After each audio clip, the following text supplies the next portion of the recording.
wajib untuk tetap ada di masjid Ikhlas ini karena sekarang ada masjid Ikhlas di Kawina itu ya. Oke, Kawina. Oke, Kawina. Semuanya kita lanjutnya boleh lanjut aja ya Kawina ya. Karena udah malam juga nih. Acara selanjutnya ada apa nih Kawina? Ada ceramah. Ini ceramah. Boleh tahu nih ini apa sih ini?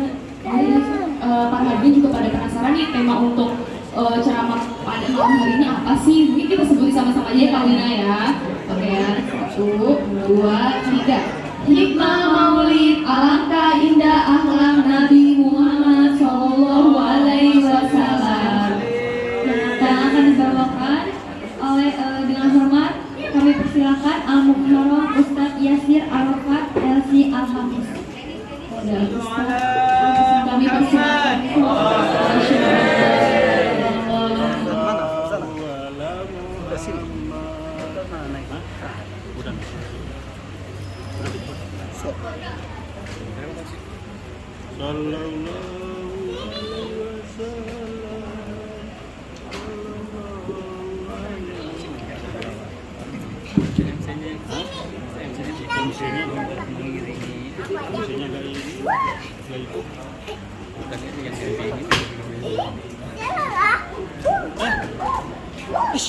Apa diturunin?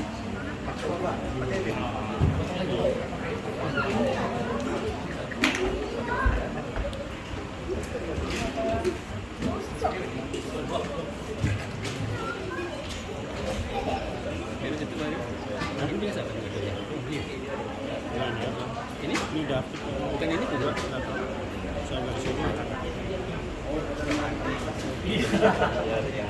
Nggak kelihatan Pak.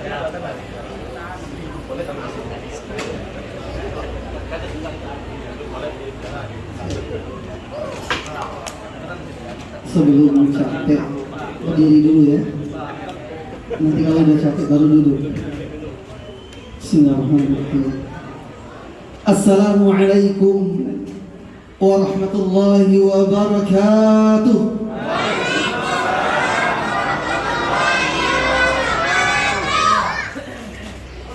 Innal hamdalillah alladzi bi ni'matihi tatimmu shalihat mujibud da'awat rafi'ud darajat wa rafi'us samawat wa huwa alladzi yaqbalu at-taubata 'an 'ibadihi wa ya'fu 'anis sayyi'at. Ashhadu an la ilaha illallah wahdahu la sharika lah wa ashhadu anna Muhammadan 'abduhu wa rasuluhu la nabiyya ba'dahu. Allahumma salli wa sallim wa barik ala nabiyyina wa rasulina wa habibina al-Mustafa Muhammad sallallahu alaihi wasallam wa ala alihi wa azwajihi wa dhurriyyatihi wa ashabihi ajma'in والتابعين ومن تبعهم بإحسان إلى يوم الدين. أما بعد فأوصي نفسي وإياكم بتقوى الله. Jemaah kaum muslimin wal muslimat arsyadani wa iyyakumullah. Masjid Al-Ikhlas Villa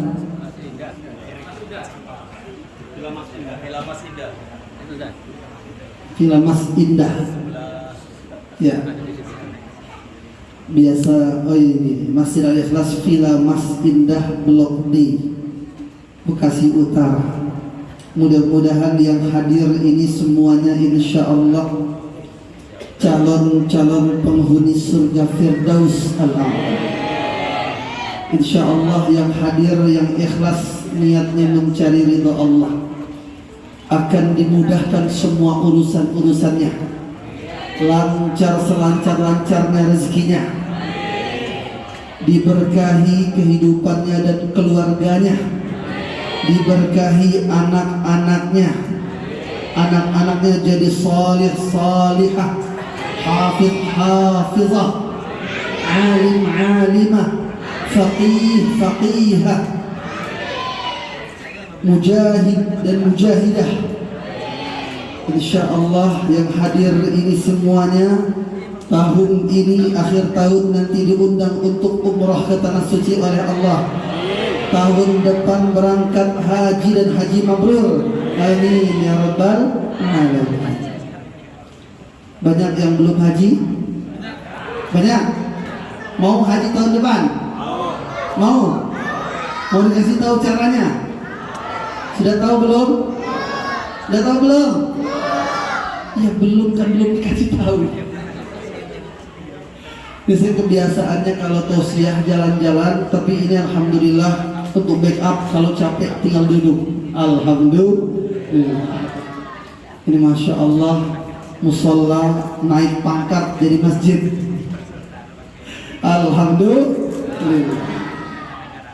Bapak Ibu kaum muslimin wal muslimat, adik-adik, anak-anak, semua yang dimuliakan Allah Subhanahu wa taala.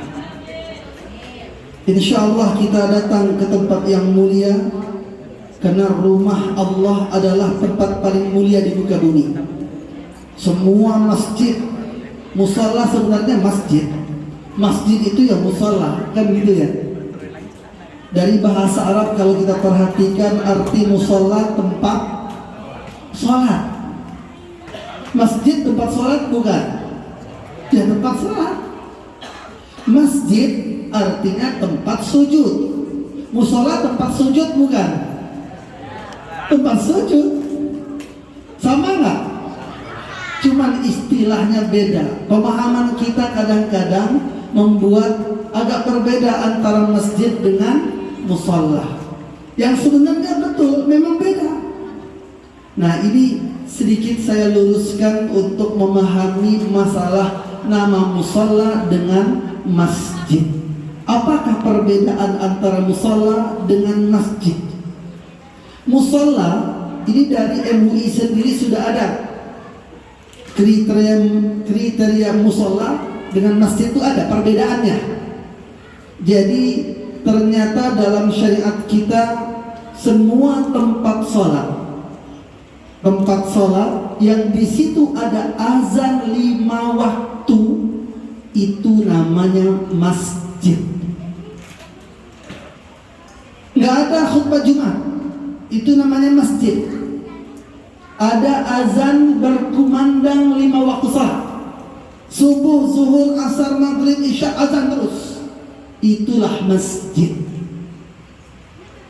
Apabila di situ, di masjid tersebut ada khutbah Jumatnya, maka disebut masjid jami'.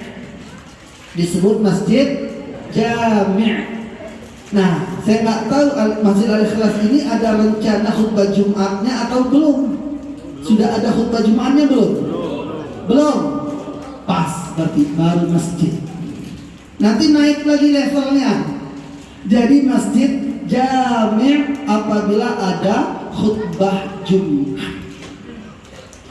Nah, masjid jami' lah yang ada khutbah Jumatnya di situ setiap hari Jumat, yang diperbolehkan untuk menjadi tempat i'tikaf. Akhir Ramadan, 10 hari terakhir disunnahkan beriktikaf, terutama laki-laki, mulai dari malam ke-21, bahkan kalau bisa sore sudah masuk masjid. Keluarnya malam lebaran. Wah, Masya Allah ya. Keluarnya malam lebaran Idul Fitri. Tempatnya di masjid jami', masjid yang ada khutbah Jumatnya. Apabila tidak ada khutbah Jumatnya, barulah namanya masjid. Mushola tempat sholat yang kadang ada orang sholat di situ, kadang nggak ada. Kadang ada azan, kadang nggak ada.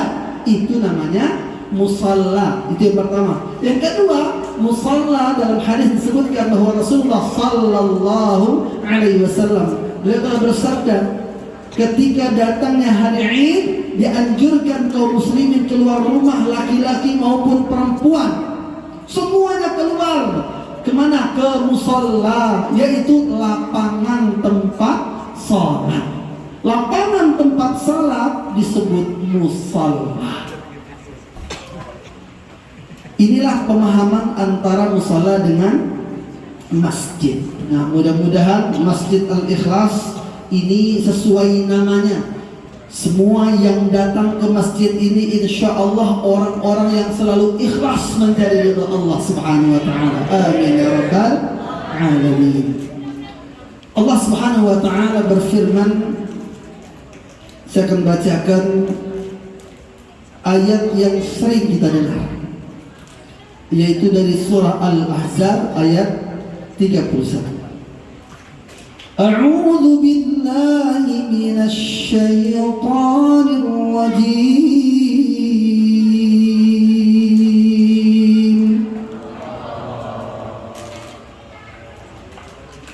Bismillahirrahmanirrahim.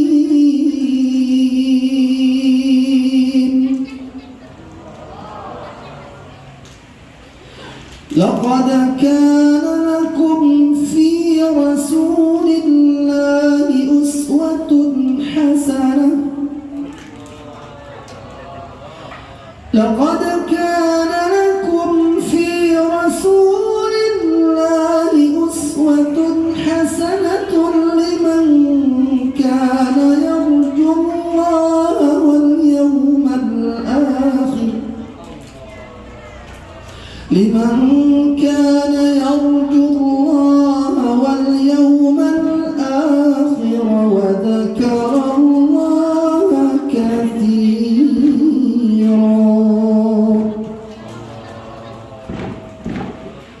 لقد كان لكم في رسول الله. Sungguh kata Allah, sudah ada untuk kalian semuanya, yaitu untuk umat ini, untuk kita semua. Fi Rasulillah, pada dirinya seorang utusan Allah, yaitu Nabi kita Muhammad sallallahu alaihi wasallam. Banyak-banyak kita bersolawat, dan jangan lupa setiap nama Nabi kita disebut, usahakan bersolawat. Sebab kata Rasulullah, orang pelit bukan cuma orang yang pelit mengeluarkan hartanya, tetapi yang lebih pelit lagi adalah orang yang dia mendengar nama Nabi Muhammad sallallahu alaihi wasallam disebutkan, namun dia tidak bersalawat. Masya Allah. Jadi kita kalau pengen dekat dengan Rasulullah, jelas amalannya adalah perbanyak salawat. Apalagi acara kita dalam rangka peringatan Maulid Nabi Muhammad sallallahu alaihi wasallam, memperingati hari lahirnya Nabi kita. Nabi Muhammad sallallahu alaihi wasallam memang dilahirkan di bulan Rabiul Awal. Ada yang berpendapat lahirnya beliau itu tanggal 12 Rabiul Awal dan meninggalnya tanggal 12 Rabiul Awal juga. Namun ada yang berpendapat lahirnya tetap 12 Rabiul Awal, namun meninggalnya 9 Rabiul Awal. Dan pendapat ini tidak lemah, kuat di antara kalangan ulama. Silakan dibaca dalam kitab Ar-Rahiqul Maktum. Syekh Safir Rahman Al-Mubarakfuri menyebutkan perihal tanggal tersebut sudah dihitung.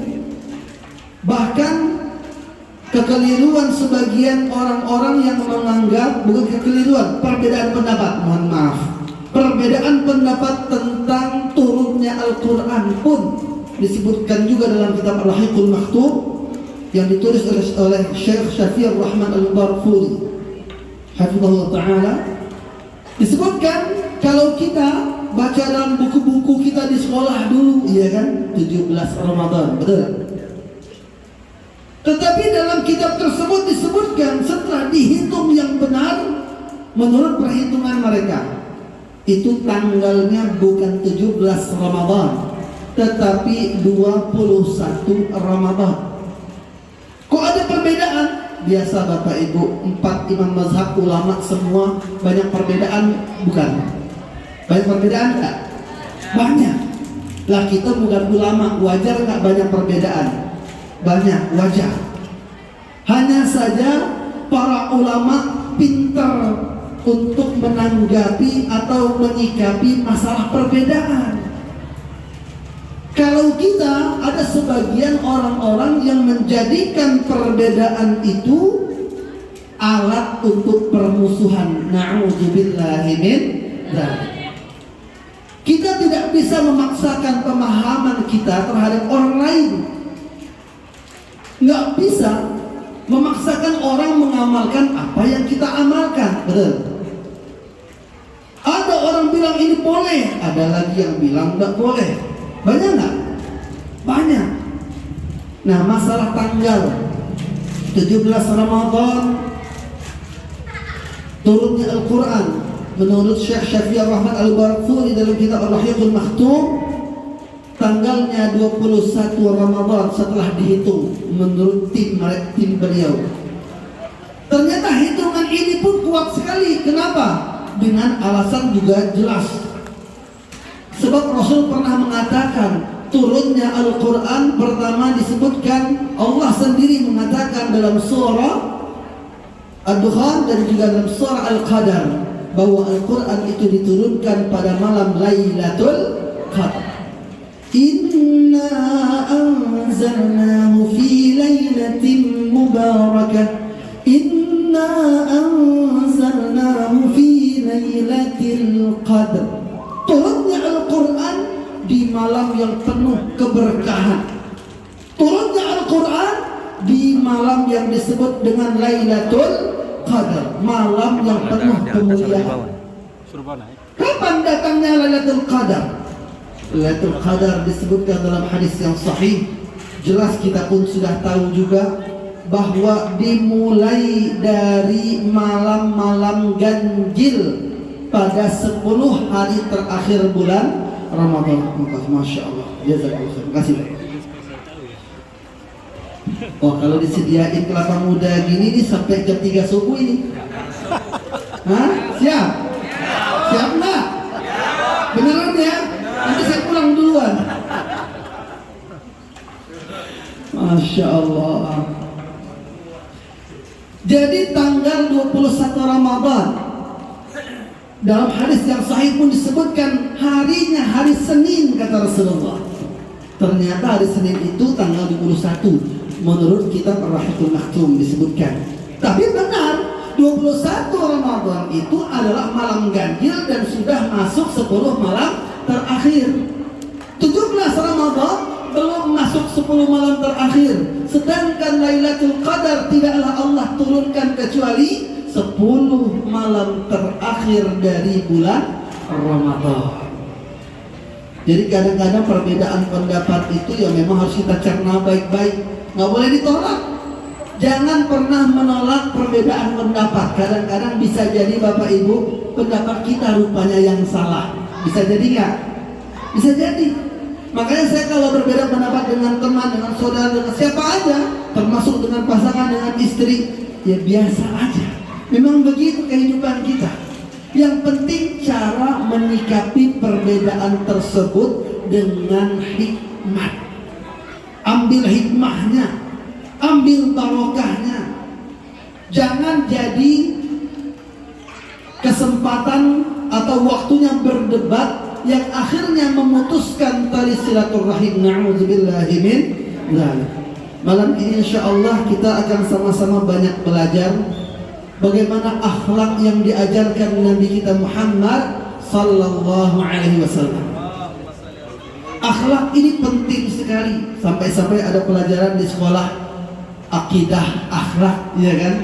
Karena tidak bisa dipisah antara akidah dengan akhlak. Ada orang akidahnya lurus, bagus ibadahnya, mantap. Bukan lagi mantap, mantul. Apa tuh mantul? Mantap betul. Ibadahnya mantul. Kalau sholat 5 waktu nggak usah tanya. Sunnah qobliyah, ba'diyah semuanya dikerjakan, dilaksanakan. Sholat tahajud nggak pernah putus. Sholat duha jalan terus. Sunnah qobliyah, ba'diyahnya, sunnah yang lainnya. Ada sunnah dalam tahajud, ada surat ajarnya, ada surat tobatnya, ada witirnya. Kalau safar, sholat 2 rakaat untuk safar, Masya Allah. Masuk masjid, sholat lagi tahiyatul masjid. Nah ini ada juga yang menanya, kalau masuk musola, Ustaz ada nggak tahiyatul musola? Ya sama aja, masjid dengan musola itu sama. Kalau masuk kita disunnahkan tahiyatul masjid. Tapi tadi patokannya, tahiyatul masjid hanya untuk masjid atau musola yang azan 5 waktu di situ. Contoh kalau bapak-bapak kerja di tempat kerja, ada ruangan yang biasa sholat di situ, tapi nggak 5 waktu dan tidak ada azan di situ, nggak perlu bapak-bapak sholat tahiyatul masjid. Jadi tahiyatul masjid itu untuk memang yang jadi rumah Allah, ada azan berkumandang 5 waktu di situ. Baru ada sunnah tahiyatul masjid meskipun namanya musalla. Asal azannya 5 waktu di situ, boleh sunnah tahiyatul masjid. Kalau dia kadang-kadang ada azan, kadang enggak, berarti memang musalla. Terus kalau masuk ke musalla, sholat apa? Bapak-bapak, ibu-ibu sudah ambil wudhu, kan boleh sunnah mutlak, sunnah setelah berwudhu, yang menyebabkan Bilal bin Rabah radhiyallahu anhu, Masya Allah, orang yang masih hidup, namun kata Rasulullah, trompanya terdengar suaranya di dalam syurga Allah Subhanahu wa ta'ala.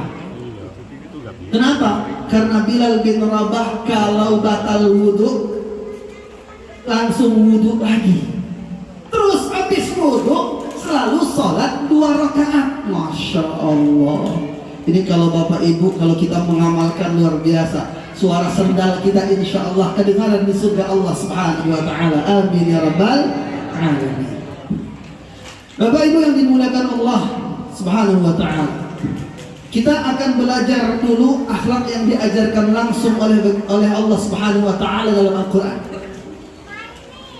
Allah mengajarkan akhlak yang luar biasa untuk semua kita orang beriman. Saya akan ambil mulai dari ayat 10 surah Al-Hujurat. Namun sebelum ayat 10 Al-Hujurat ini, sebenarnya 3 ayat sebelumnya ada ayat yang Allah firmankan, dan ini juga perlu saya bacakan. A'udzu billahi minasy syaithanir rajim.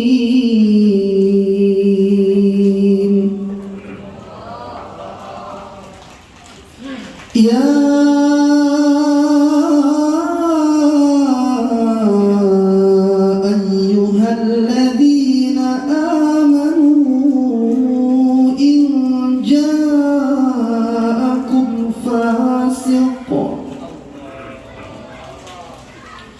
إن جاءكم فاسق بنبأ فتبينوا أن تصيبوا قوما بجهالة فتصبحوا على ما فعلتم نادمين.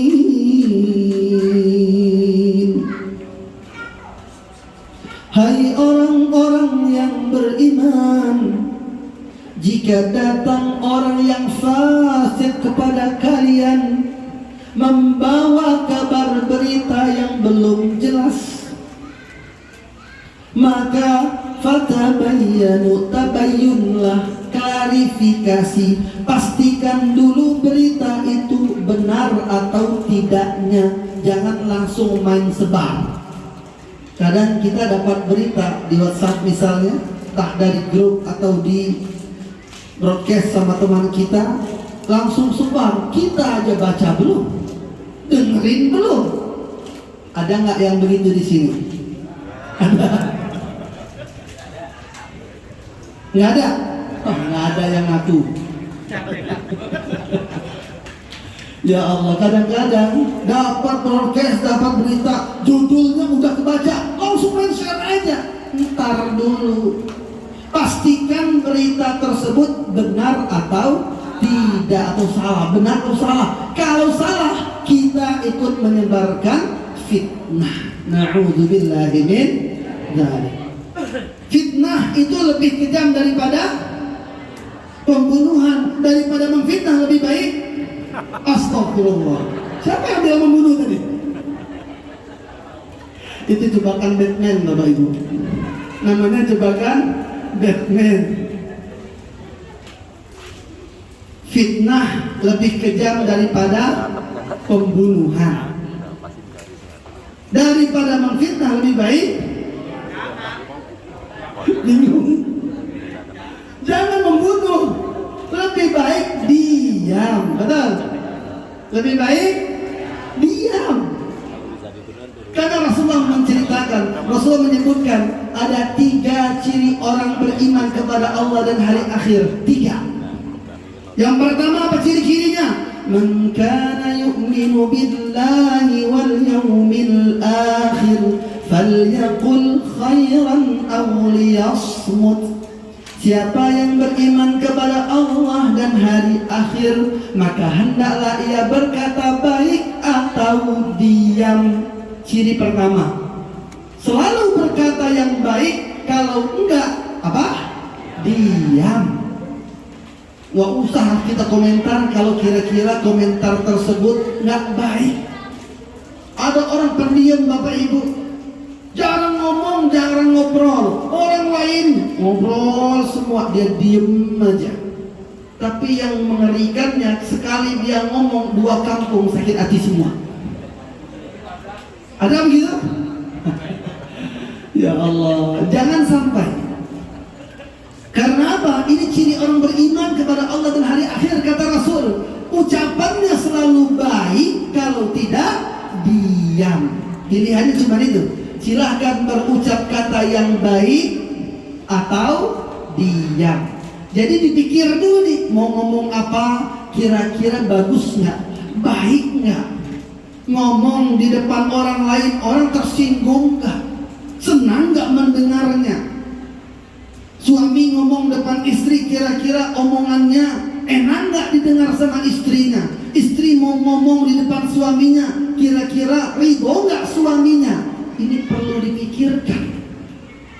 Kalau enggak, na'udzubillah, kata Rasulullah sallallahu alaihi wasallam, gara-gara satu kalimat, kata Rasul, gara-gara satu ucapan, lalu malaikat mencatat ucapan tersebut, diabadikan oleh Allah, dibawa di hari kiamat nanti. Dengan ucapan itulah dia diseret paksa masuk neraka jahanam, sekalipun bagus amal solehnya. Na'udzubillahi min dzalik. Amal ibadahnya bagus. Dan ini pernah diceritakan oleh Rasulullah kepada Mu'adz bin Jabal radhiyallahu anhu. Mu'adz bin Jabal radhiyallahu anhu dipesankan sama Rasulullah, kuffa 'alaika hadza ya Mu'adz. Wahai Mu'adz, jaga lisanmu ini. Lalu Mu'adz bertanya kepada Rasulullah, wa inna lamu'akhaduna bima natakallamu bih. Apakah kami diazab oleh Allah hanya gara-gara ucapan, wahai Rasul? Maka Rasulullah SAW bersabda kepada beliau, thaqilatka ummuk fahal yakubbun nas ala wujuhihim aw ala manakhirihim illa hasaidu alsinatihim. Mu'adz ini kan orang yang berilmu. Kau tahu, wahai Mu'adz, bahwa nanti di hari kiamat bukankah banyak bakalan orang-orang yang ibadahnya bagus namun dipaksa, telungkup di atas mukanya, diseret paksa masuk neraka jahanam. Ya Allah, na'udzubillahi min dzalik. Hanya kesalahannya, kata Rasul, illa hasaidu alsinatihim, tergelincir ucapannya, kesalahan ucapan. Ini bahaya nggak ucapan kita nih? Bahaya. Jadi jangan main-main, jangan sembarang mengatakan sesuatu, jangan. Kenapa? Ini menjadi saksi di hadapan Allah. Sekalipun bentuknya tulisan, sudah diketik, tidak bicara langsung, sama. Yang diketik itu kan wakil dari lisan kita, betul? Kita buat komentar, memang nggak keluar suara di sana, tapi kita ketik saja, jadi ketikan. Namanya tulisan. Tulisan itu adalah wakil dari lisan, makanya disebut tulisan. Tulisan. Tulisan. Ayo kan? Jadilah namanya tulisan. Betul? Karena wakil dari lisan. Jadi lisannya nunjuk tuh lisan juga. Maksudnya ini lisan tuh lisan juga. Gitu. Jadi hati-hati. Berkomentarlah yang baik-baik. Satu komentar baik ternyata komentar tersebut dibaca oleh 10 orang, 100 orang, 1000 orang. Komentarnya katakan misal hanya komentar Alhamdulillah, yang baca 1000 orang, berarti yang ngetik Alhamdulillah dapat bonus pahala 1000 kali baca Alhamdulillah. Keren gak tuh? Makanya harus hati-hati. Tapi sebaliknya, ketika komentarnya yang jelek, buruk, bahkan dosa, 10 kali dibaca orang, dosanya 10 kali lipat. 100 orang baca, 100 kali lipat, dan seterusnya. Na'udzubillahi min dzalik. Nah, ini akhlak yang diajarkan oleh Allah Subhanahu wa taala dan diajarkan langsung oleh Nabi kita Muhammad sallallahu alaihi wasallam. Selanjut hadisnya yang kedua, apa kata Rasulullah? Wa man kana yu'minu billahi wal yawmil akhir falyukrim dhaifahu. Siapa yang beriman kepada Allah dan hari akhir, maka hendaknya ia memuliakan tamunya. Masya Allah. Sering gak kita dapat kedatangan tamu? Bapak Ibu senang gak kalau ada tamu? Ada gak yang gak senang? Ada? Nggak ada? Oh nggak ada Pak, nggak ada. Alhamdulillah nggak ada yang ketahuan. Tamu datang ke rumah, diperintahkan kalau itu orang beriman kepada Allah dan hari akhir kata Rasul, maka ciri-cirinya bahwa penghuni rumah tersebut beriman kepada Allah dan hari akhir, falyukrim dhaifahu, ia pasti memuliakan tamunya. Memuliakan tamu, coba memuliakan, bukan sekedar hormat, bukan sekedar berbuat baik, memuliakan, bikin tamu merasa mulia. Gimana caranya? Tanya Bapak Ibu, atau siapkan makanannya, minumannya, tanya dari mana, tanya keperluannya, tawarkan sesuatu yang memang menyenangkan. Ini yang merasa mulia, dimuliakan. Inilah yang juga menjadi penyebab terangkatnya derajat Nabiullah Ibrahim alaihissalam yang sering juga disebut dalam Al-Quran. Salah satu amalannya adalah Nabi Ibrahim, orang yang paling memuliakan tamu yang datang berkunjung ke rumah beliau. Masya Allah. Maka kalau ada tamu ke rumah, harusnya kita bahagia, kita senang. Alhamdulillah. Cuman kadang-kadang istri kita mungkin karena rumah belum beres, belum rapi, betul? Ya udahlah, dirapiin dulu, nggak apa-apa. Masih berantakan, ada tamu gimana? Biasa, betul? Ya pembelaan itu. Ada yang selalu rapi rumahnya, pas rapi-rapi nggak ada tamu, pas berantakan datang tamu. Alhamdulillah. Itulah kadang istri kita kesal. Lagi rapi, tamu nggak ada. Udah berantakan datang tamu. Ya itu ujian dari Allah itu. Makanya para wanita, para istri harus siap-siap. Kalau memang ada tamu, ya udah beresin dengan ikhlas. Ibu-ibu di sini insya Allah sebagai istri-istri solihah semuanya. Insya Allah, amin ya rabbal alamin. Gak usah bosan-bosan Bu ngerapiin rumah. Biasa itu. Itu pahalanya lebih daripada tahajud kalau mau tahu. Ngerapiin rumah aja sholat tahajud kalah. Keren gak? Tapi jangan juga gara-gara ngerapiin rumah nggak tahajud lagi Pak mulai malam ini. Yang lebih keren tahajud tetap jalan, ngerapiin rumah juga jalan. Nah, Ini kita lanjut lagi. Memuliakan tamu, ciri orang beriman kepada Allah dan hari akhir. Yang ketiga kata Rasulullah, wa man kana yu'minu billahi wal yawmil akhir falyukrim jarah. Hendaknya ia memuliakan tetangganya. Di sini kita hidup bertetangga nggak? Ada nggak tetangga yang ngeselin? Ada? Ada? Oh, jangan curhat. Jangan terlalu kencang Pak, nanti kedengaran sama tetangganya. Ya bertetangga memang begitu. Kalau ada tetangga kurang baik, itu ujian dari Allah. Allah ingin lihat kita tetap baik atau ikut nggak baik. Saya beberapa pekan yang lalu, mungkin 2 pekan yang lalu, belum lama, ada pengajian kajian kitab Riyadhus Shalihin di kota Cilegon. Saya ikut hadir. Masya Allah, ada pelajaran yang disampaikan Pak Kiai. Ada hadis, ternyata sahabat Nabi pun curhat sama Rasulullah. Apa curhatnya? Ini luar biasa. Kata sahabat ini, wahai Rasulullah, aku ini sudah selalu menolong orang ini. Aku berbuat baik terus sama fulan ini, tapi ternyata dia tidak pernah mau berbuat baik kepadaku. Bahkan sebaliknya, dia jahat kepadaku. Wahai Rasulullah, pertanyaan aku, apakah aku teruskan bantu dia karena memang dia termasuk orang yang perlu dibantu?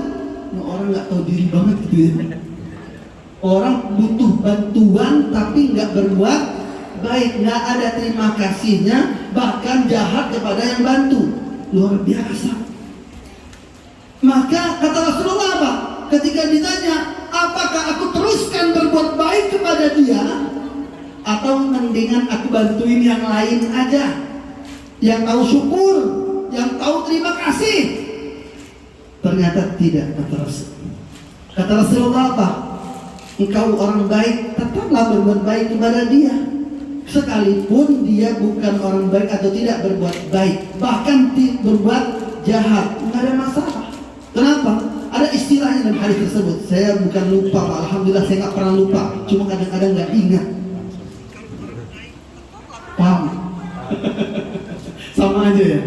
Nah, ini ada istilahnya. Jadi orang yang berbuat baik, sekalipun orang berbuat jahat kepada kita atau kepada orang yang kita sudah berbuat baik, dia jahat sama kita, nggak ada masalah itu. Bahkan orang yang kita tolong nggak pernah ibadah, bukan cuma berbuat jahat, tapi dia pun nggak pernah ibadah. Rugi nggak? Enggak. Tetap enggak rugi. Disitulah nilai kemuliaan kita di hadapan Allah Subhanahu wa Ta'ala. Mulia itu Bapak Ibu, ketika kita mampu melakukan amalan yang tinggi nilainya di saat banyak orang yang nggak sanggup melakukannya. Jadi kalau kita mau mulia, mau diangkat derajat kita sama Allah, silakan berbuat baik dengan kebaikan yang belum tentu orang lain mampu melakukannya. Kalau kita mampu, berarti kita orang pilihan yang akan dimuliakan Allah Subhanahu wa Ta'ala. Masya Allah. Kemudian Bapak Ibu yang dimuliakan Allah Subhanahu wa Ta'ala, saya lanjut, saya mulai dari ayat 10 yang saya sampaikan tadi, surah Al-Hujurat. Ini berurutan nih ayat, ngajarin kita masalah akhlak. Masya Allah. Ayat 10 surah Al-Hujurat, Allah berfirman, a'udzubillahi minasyaitonir rajim, innamal mu'minuna ikhwatun fa aslihu baina akhawaykum wattaqullaha la'allakum turhamun.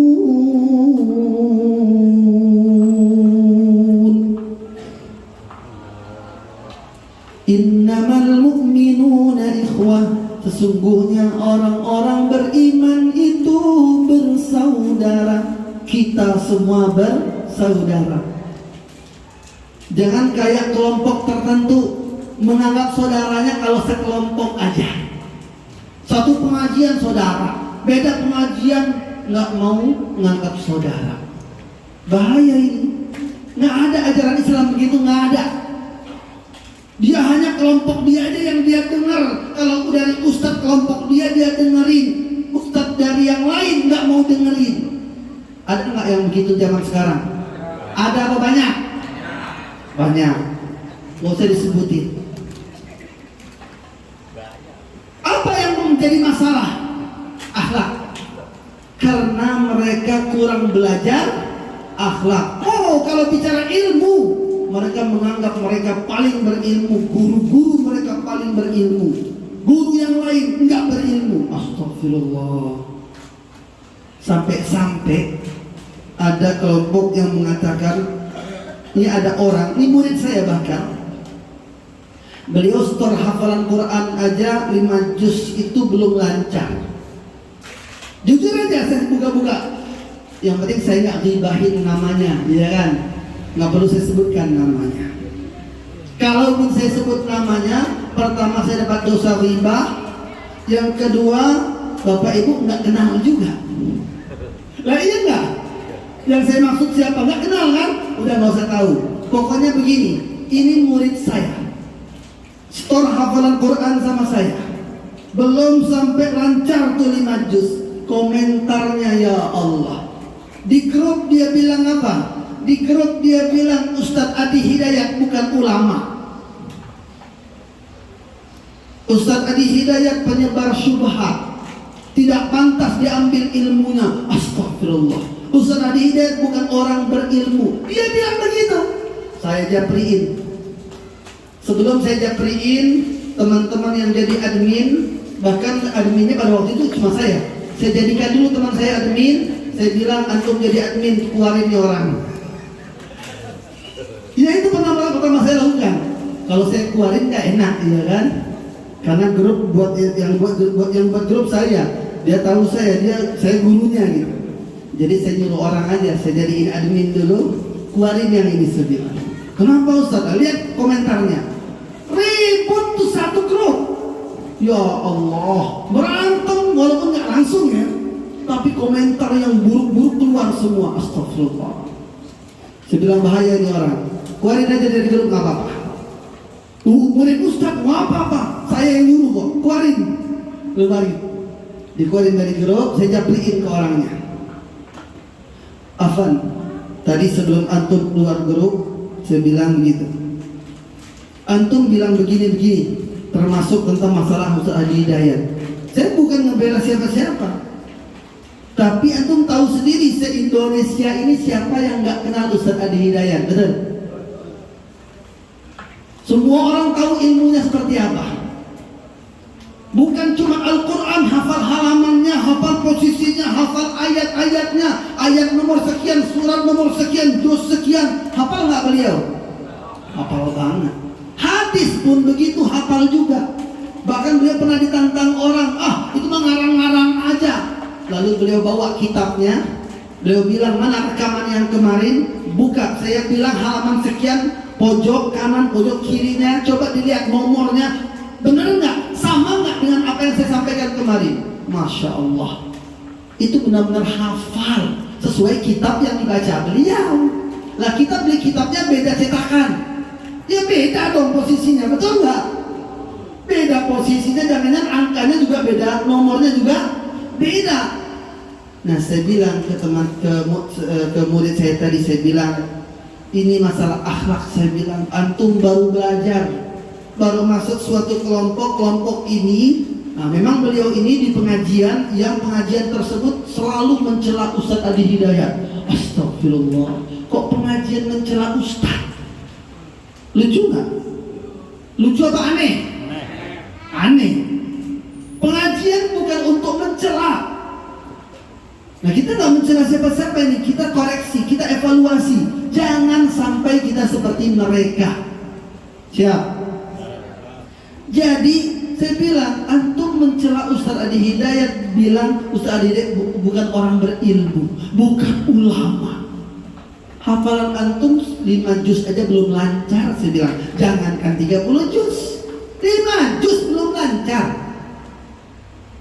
Baru hafalan Quran, belum hafalan hadis, belum kitab-kitab lainnya. Lalu yang nggak berilmu itu antum. Ustaz Adi Hidayat segituin.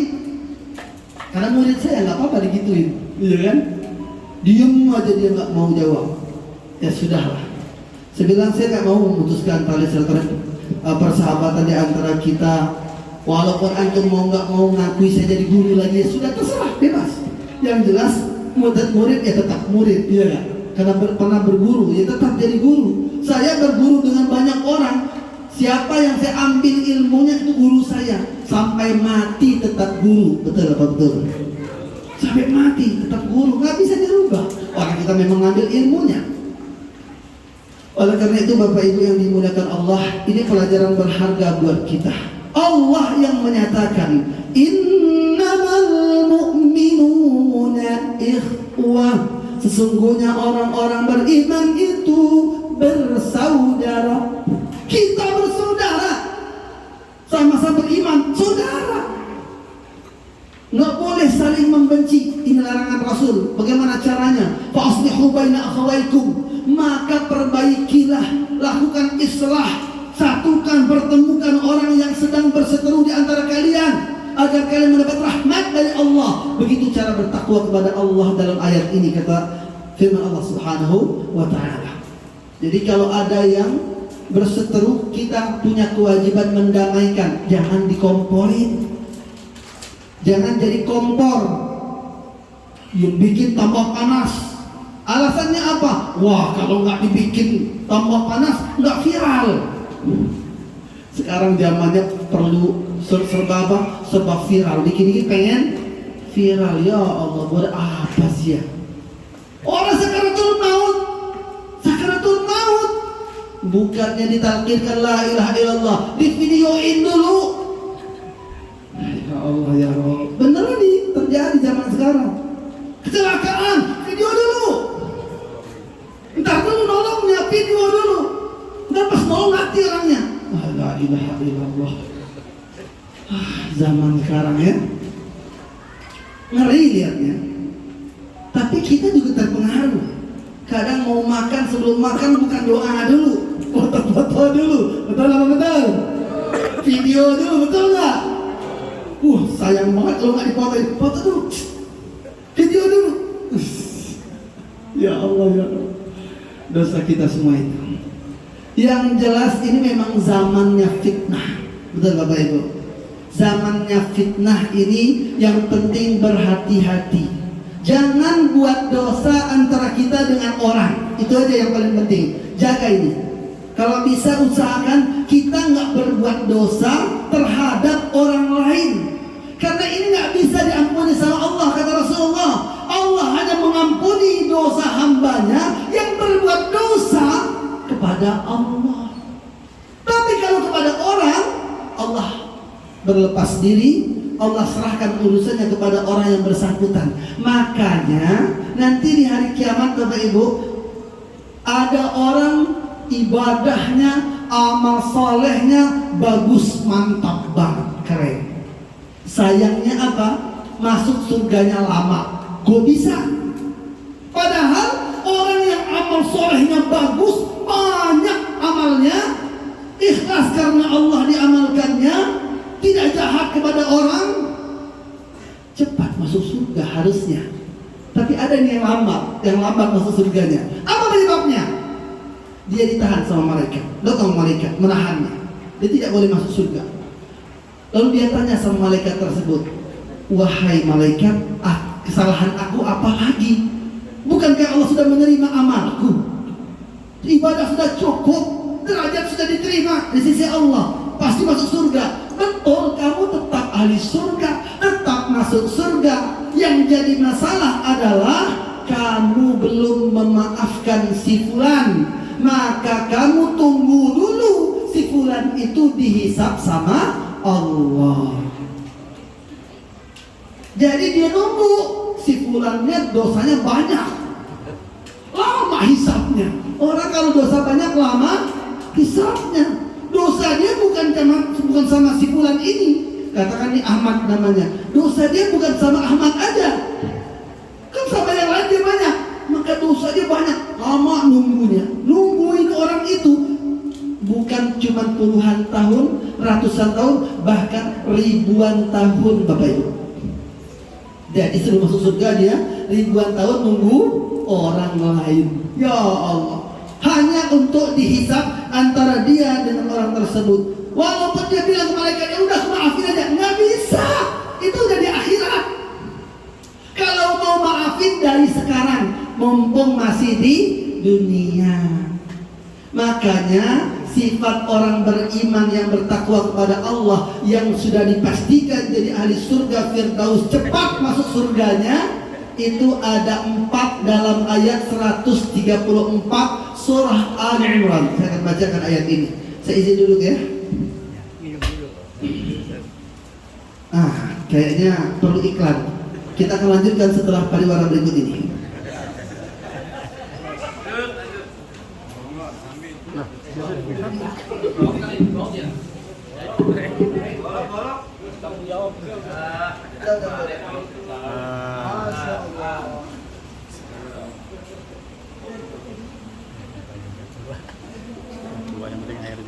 Wah, tambah kuat ini.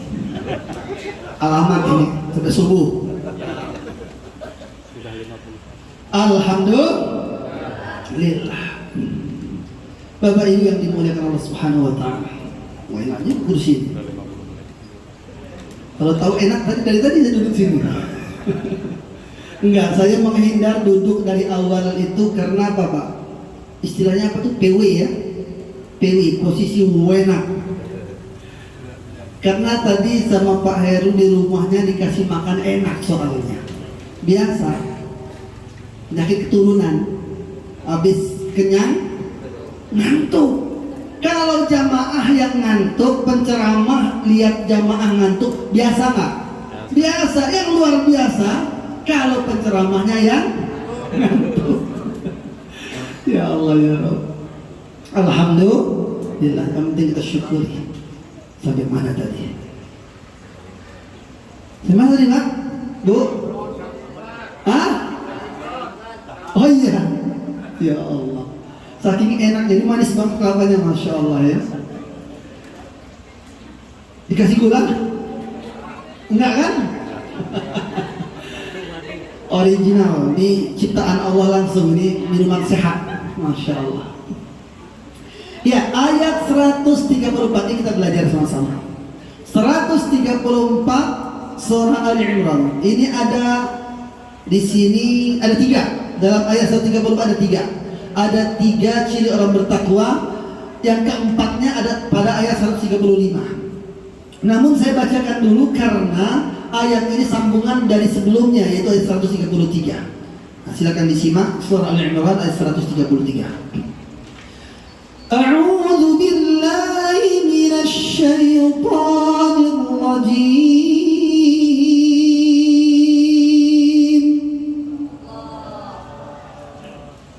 بسم الله الرحمن الرحيم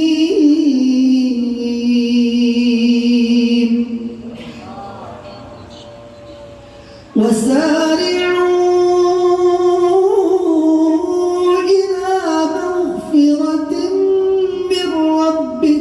وجنة عرضها السماوات والأرض أعدت للمتقين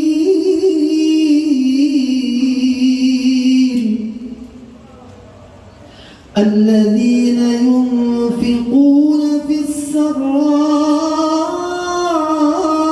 والضراء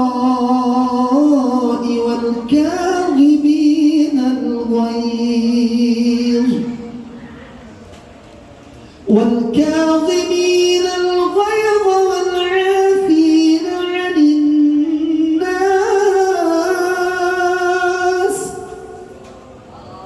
والله يحب المحسنين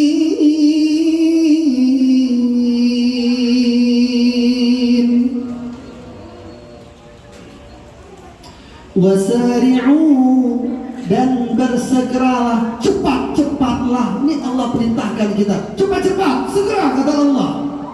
Ila maghfiratin min rabbikum, cepat-cepat dapatkan ampunan dari Rabb kalian. Berarti apa? Cepat-cepat bertaubat kepada Allah. Kita disuruh cepat-cepat taubat biar dapat ampunan Allah. Sebab dapat ampunan Allah, Allah berjanji, wa jannatin 'arduha as-samawati wal ard. Dapat ampunan Allah berarti dapat surganya Allah, yang mana luasnya seluas langit dan bumi. Langit luas banget, bumi kecil banget di langit, betul? Kenapa Allah sebutkan juga buminya? Seluas langit dan bumi, kata Allah. Karena kita tinggal di bumi. Bumi aja kita lihat luas, gimana langit, betul? Terus untuk siapa surga? Uiddat lil muttaqin, dipersiapkan oleh Allah untuk orang-orang yang bertakwa. Sekarang ciri-cirinya, siapa orang bertakwa? Apa ciri-ciri bertakwa tersebut? Bagaimana kalau kita pengen tahu termasuk orang yang dijamin masuk surga, yaitu orang yang bertakwa? Inilah ciri-cirinya. Pada ayat 134 ini ada 3. Ini yang pertama, alladzina yunfiquna fis sarai wad-dharra.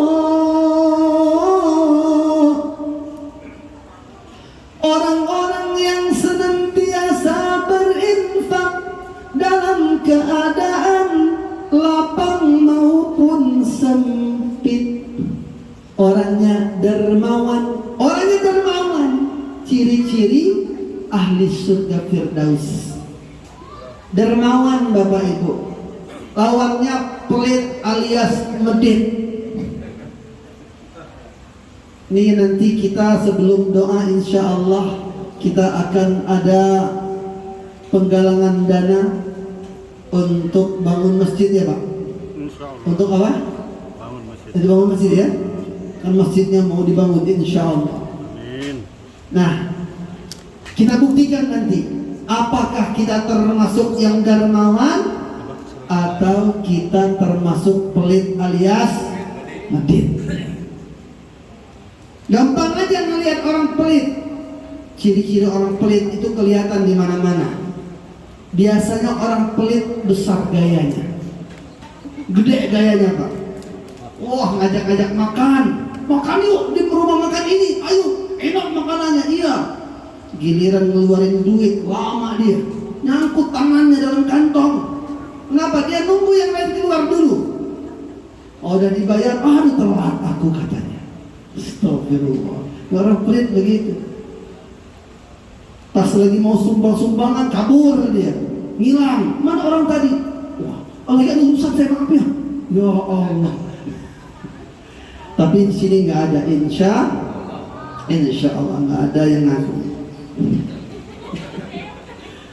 Bapak Ibu yang dimuliakan Allah, ini ciri pertama ya, dermawan dalam keadaan lapang maupun sempit. Jadi orang-orang yang bertakwa itu selalu dermawan, entah lagi senang atau lagi susah. Jadi nggak ada alasan.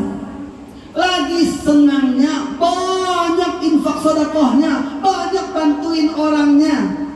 Lagi susah maklum, harap dimaklumin, pengen bantu tapi nggak mampu, cuma semampunya aja. Tetap dia mengeluarkan sebagian rezekinya. Sampai-sampai kata Rasulullah, selamatkan diri kalian dari neraka dengan apa? Dengan setengah biji kurma. Walaupun nggak punya apa-apa, punya cuma 1 kurma aja. 1 kurma jangan dimakan sendiri, potong sebagiannya, diinfakkan, disedekahkan buat orang lain biar orang makan dari kurma tersebut. Setengahnya buat kita. Masya Allah. Ini luar biasa. Bapak Ibu yang dimuliakan Allah, ada sahabat Nabi. Ada yang berpendapat itu Ibnu Jarrah, ada yang berpendapat yang sahabat yang lain. Memang namanya nggak disebut dalam hadis untuk menjaga betapa ikhlasnya sahabat ini. Masya Allah ya. Sahabat ini didatangi sama Rasulullah SAW. Rasul mengatakan kepada beliau, tolong jamu tamuku, aku kedatangan tamu, tolong dijamu. Rasul minta tamunya beliau, tamunya Rasulullah dijamu oleh sahabat ini. Siap wahai Rasulullah, padahal dia bukan orang kaya raya. Kalau itu Utsman bin Affan atau Abdurrahman bin Auf, ya biasa, wajar, orang berada, konglomerat. Ini bukan, sahabat ini bukan orang kaya raya. Tapi ketika diminta menjamu tamunya Rasulullah, langsung dia pulang. Dia bilang ke istrinya, kita dapat keistimewaan. Apa itu? Kata istrinya, kita akan kedatangan tamunya Rasulullah Sallallahu Alaihi Wasallam. Taunya, inilah sahabat yang ngerti tentang barokah. Menjamu tamu itu barokah. Kata Rasulullah, kalau tamu datang ke rumah kita, ketika dia pulang, ketika dia keluar meninggalkan rumah kita, maka Allah keluarkan pula dari rumah kita tersebut segala sesuatu yang berakibat buruk, ya Allah. Jadi musibah, bala, bencana, petaka ataupun penyakit itu tadinya hampir datang ke rumah kita, dengan adanya tamu, kita jamu tamu tersebut, pulangnya Allah hilangkan.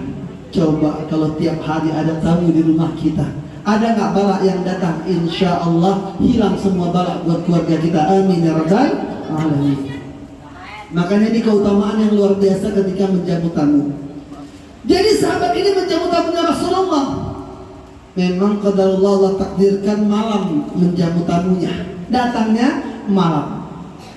Dia bilang ke istrinya, ada makanan enggak wahai istriku?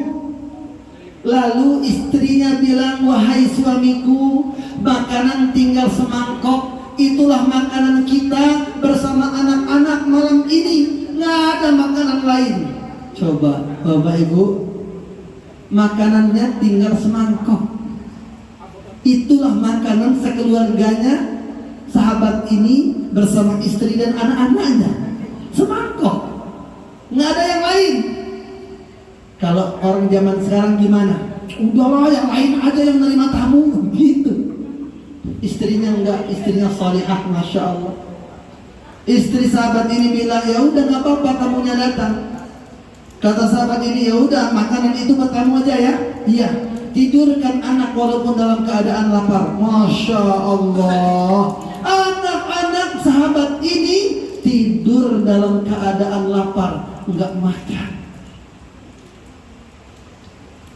Jadi dikeluarin sama istrinya, anak-anak tidur, istri pun nggak makan malam itu, ya Allah.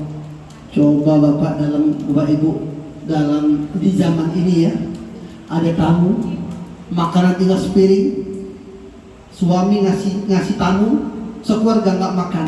Apa yang terjadi, Pak? Hah? Yang terjadi piring-piring berterbangan. Ya Allah. Nah itu di sana, di luar sana, di sini nggak ada. Alhamdulillah. Ya, insya Allah nggak ada kan? Nggak ada yang tahu. Ya Allah. Ya nggak ada satu piring, tapi berpiring-piring. Ini sahabat, masya Allah. Beliau pun ternyata bukan makan bareng sama tamu, enggak. Bapak Ibu yang dimuliakan Allah, lampu dimatiin pas mau makan. Sahabat ini nyiapin piring sebenarnya kosong. Ketika dimatiin, dia pura-pura megang piring itu. Pas dimatiin, sahabat yang bertamu ini nanya, kenapa lampu dimatiin? Biasa alasan aja. Oh biar enak makannya, biar kamu khusyuk makannya. Nikmat kalau mati lampu kan. Oh iya. Ya udah makan aja pokoknya. Pokoknya kamu makan sampai habis. Dihabiskanlah oleh tamu semangkok makanan tadi yang sebenarnya hanya itulah makanan yang tersisa malam tersebut buat beliau sekeluarga. Allahu Akbar. Takbir. Allah. Luar biasa. Ini benar-benar akhlak yang sangat agung sekali. Akhirnya apa? Dia tanya, sudah belum? Udah. Padahal dia pura-pura makan. Pura-pura makan, kalau mati. Gelap. Mana tahu tamu tadi kalau dia nggak makan sebenarnya, dia pura-pura makan. Hebat. Ini akhlak yang luar biasa. Udah dihidupin lagi, diberesin, jadi nggak ketahuan. Ya pura-pura gini lah. Pura-pura habis makan. Udah disuruh istirahat. Butuh apa lagi minum, disiapin minum. Butuh apa lagi bantal, disiapin bantal. Masya Allah, benar-benar memuliakan tamu seperti yang diajarkan oleh baginda Rasulullah Sallallahu Alaihi Wasallam. Bapak Ibu yang dimuliakan Allah, bukti Nabi Muhammad Sallallahu Alaihi Wasallam adalah Nabi dan utusan Allah. Nggak ada yang cerita, nggak ada yang ngasih tahu. Tapi kok Rasul tahu kisah ini? Beliau ini saking ikhlasnya, nggak cerita ke siapapun, Bapak Ibu. Tuh, kalau kita ikhlas, cukup Allah yang tahu. Biar Allah yang menceritakan dengan cara Allah. Gimana cara Allah? Memang beda mungkin di zaman Nabi dengan zaman sekarang cara Allah. Caranya di zaman Nabi, Allah turunkan wahyu kepada malaikat Jibril. Malaikat Jibril ngasih tahu kepada Nabi Muhammad Sallallahu Alaihi Wasallam. Turun malaikat Jibril, wahai Muhammad, kata malaikat Jibril. Kalau malaikat Jibril manggil Nabi Muhammad langsung nama Muhammad, wajar nggak? Wajar. Beliau malaikat dan beliau bersahabat. Ini teman akrab.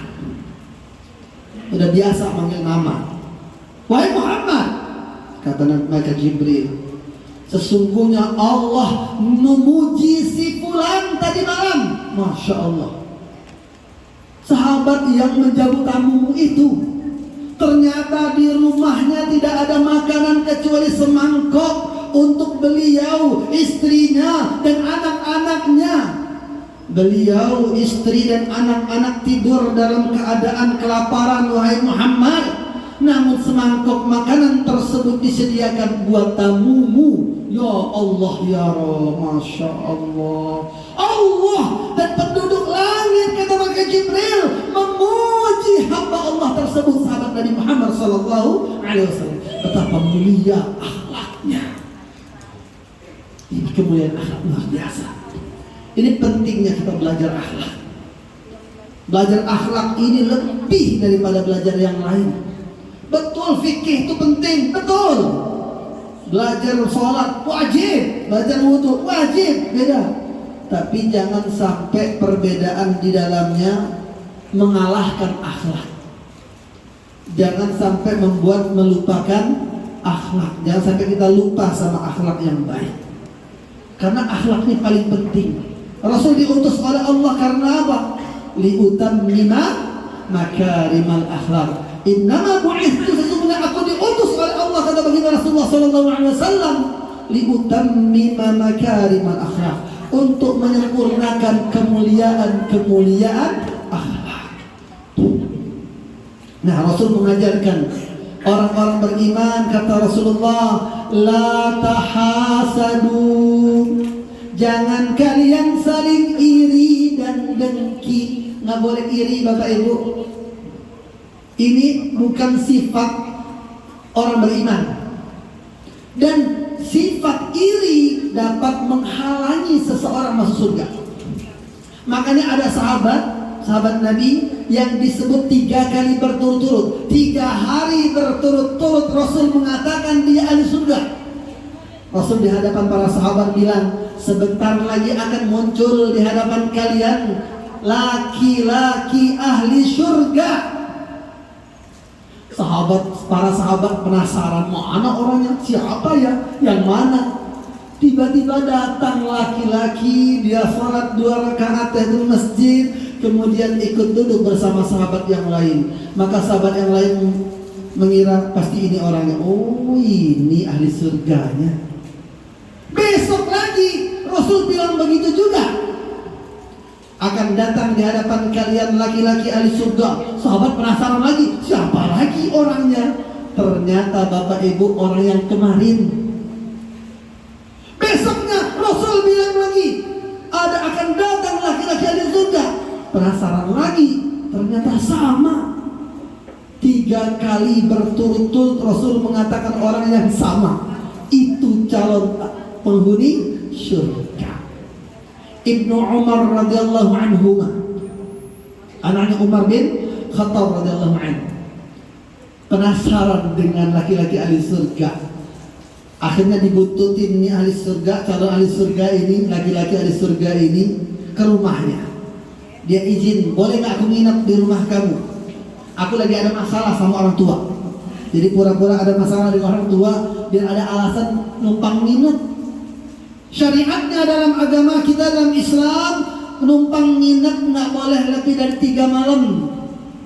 Jadi kalau mau 1 malam, 2 malam boleh, 3 malam boleh maksimal. Malam keempat cari rumah lain aja. Ini sunnahnya. Jangan sampai 2 pekan, 3 pekan ngabisin beras orang. Tapi memang adabnya nggak bagus, nggak boleh. Nanti aib orang yang punya rumah ketahuan, betul nggak? Nggak bagus. Makanya tidak dianjurkan menginap lebih daripada 3 malam. Sudah 3 malam, Ibnu Umar tidak melihat amalan istimewa. Ini ahli surga, kayak gitu aja amalannya, biasa aja. Zaman sekarang anak-anak muda bilang B aja, B aja, nggak ada yang istimewa. Akhirnya nanya Ibnu Umar, wahai hamba Allah, wahai saudaraku, kamu tahu nggak aku sebenarnya nggak punya masalah sama orang tua. Aku cuma buat alasan biar bisa nginap di rumah kamu. Oh terus kenapa? Aku cuma pengen tahu, Rasul bilang kamu ahli surga, laki-laki ahli surga. 3 kali Rasul bilang. Kami penasaran, amalan apa yang kau lakukan sampai Rasulullah menganggapmu sebagai ahli surga? Ya Allah. Sahabat ini pun bilang, amalanku seperti yang kau lihat wahai saudaraku. Oh ya? Iya, nggak ada amalan yang kau sembunyikan. Nggak ada, itulah amalanku. Ya sudah, kata Ibnu Umar. Akhirnya Ibnu Umar mau pulang dengan keadaan masih penasaran.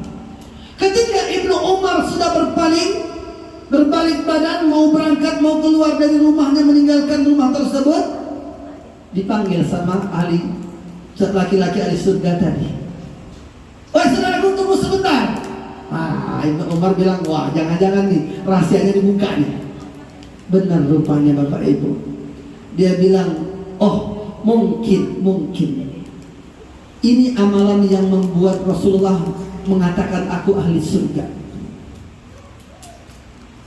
Yang pertama, setiap sebelum tidur aku sudah memaafkan kesalahan siapapun. Siapapun orang punya salah sama aku sudah maafkan. Sebelum tidur nih, setiap sebelum tidur memaafkan kesalahan semua orang. Sehingga kalau besok masih dipanjangkan umur sama Allah, ketemu siapapun sudah tidak ada yang menjanggal di hati. Masya Allah. Senyumnya ikhlas untuk semua orang. Masya Allah. Itu yang pertama. Yang kedua, aku tidak pernah iri melihat orang mendapat nikmat. Ini dia nih. Kata Umar, ini dia ini. Ini nih amalan yang tidak mudah. Kalau maafin mungkin bisa semua orang. Tapi kalau yang ini nih, kata Ibnu Umar, ini yang susah. Biasanya kita melihat orang nikmat, enak amat dia dapat, kok kita enggak. Betul Bapak Ibu? Semua dikasih nasi box. Ada yang paha, ada yang dada. Giliran dia dapat sayap. Semua dikasih minum es yang sejuk, yang dingin, enak, segar. Giliran dia dapat air hangat. Iri enggak? Ini ada 3 orang. Yang 1 dikasih, yang 2 dikasih, yang 3 enggak. Yang ketiga iri enggak? Coba posisi itu kalau kita rasakan Bapak Ibu, gimana rasanya? Orang dikasih, kita enggak. Iri enggak? Biasanya iri. Udahlah, jangan masa jauh-jauh lihat tetangga, rumahnya direhab, rumah kita gitu-gitu aja nggak direhab. Motor kita, motor tahun 45, motor tetangga ada 4 atau 5. Nah bedanya begitu. Motor kita motor tahun 45, motor tetangga ada 4 atau 5. Lihat iri nggak? Nah ini nih, nggak boleh kita iri. Kalau kita mampu menghilangkan rasa iri, Masya Allah, insya Allah tidak ada lagi yang menghalangi kita masuk surga Allah Subhanahu wa ta'ala. Saya lanjut lagi, tadi belum selesai. Ciri-ciri orang yang bertakwa kepada Allah, yang pertama dermawan, yang kedua ayat 134 surah Al-Imran, wal kadhiminal ghaidh,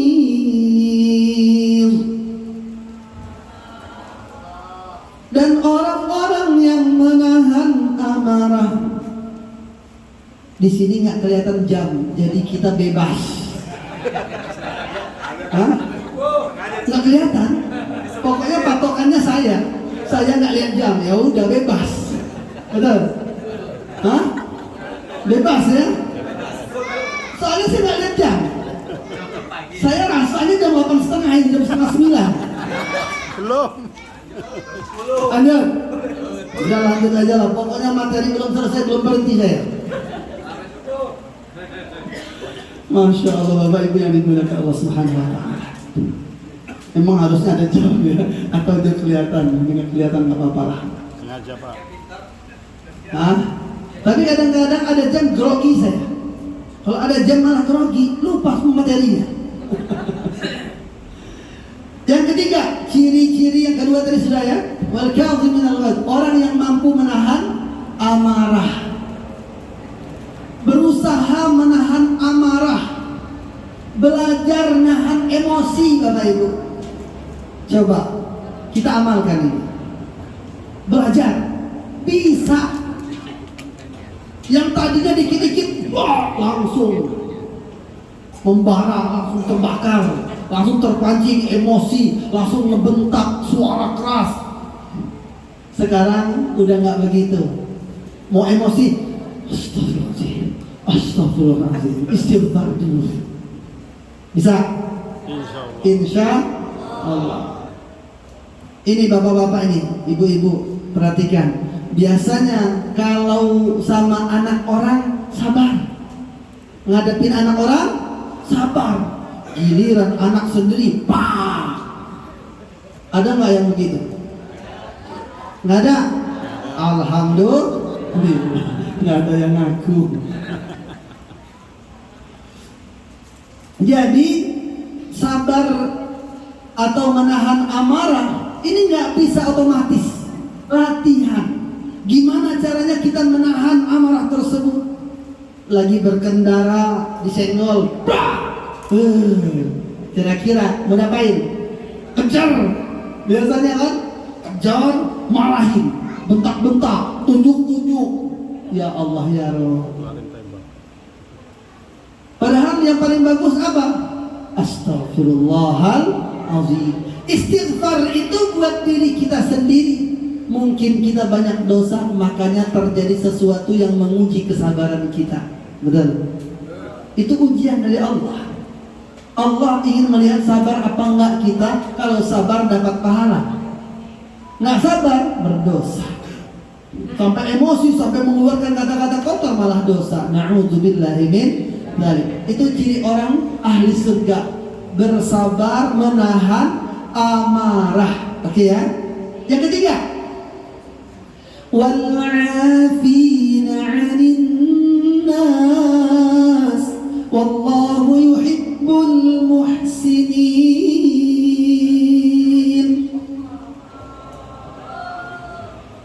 Dan orang-orang yang memaafkan kesalahan orang lain. Dan Allah mencintai orang-orang yang berbuat kebajikan. Apa maksud ayat ini? Dalam surah Asy-Syura ayat 40 pun Allah menyebutkan faman afa wa aslaha fa ajruhu 'ala Allah. Siapapun orang yang memaafkan kesalahan orang lain lalu dia berbuat baik kepada orang tersebut, maka ganjarannya tak terhingga di sisi Allah. Masya Allah, ada pahala tak terhingga. Sampai-sampai kata Rasulullah, di Al-Mizan nanti di hari kiamat, 3 amalan ini tidak muat dalam timbangan. Masya Allah, nggak muat. Saking apa? Besarnya pahala 3 amalan ini. Apa itu amalan tersebut? Yang pertama, sabar. Karena selalu bersabar, bersabar lagi, ikhlas, ridho, sabar, ikhlas, ridho. Jadi ada 4 yang harus Bapak Ibu diingat. Amalan yang luar biasa membuat kita selamat dunia, selamat akhirat, bahagia dunia, bahagia akhirat, insya Allah. Diingat ya, diingat, dicatat kalau pegang pena, pegang handphone, atau dalam catatan dan ingatan aja. Yang pertama, yakin Allah. Apa Bapak Ibu? Yakin Allah. Yang pertama, yakin Allah. Apa maksudnya? Yakin Allah itu kan di hati. Ini amalan hati semua.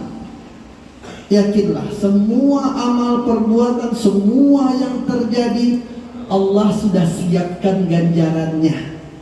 Allah sudah siapkan hadiahnya. Allah sudah siapkan hikmahnya. Nggak perlu ngarap dari manusia. Nggak. Kalau kita ngarap dari orang, kecewa nggak? Pasti kecewa. Karena kadang-kadang nggak sesuai harapan. Iya nggak? Pengen dibalas, nggak dibalas. Kecewa nggak? Pengen dihargai, nggak dihargai. Kecewa nggak? Kecewa.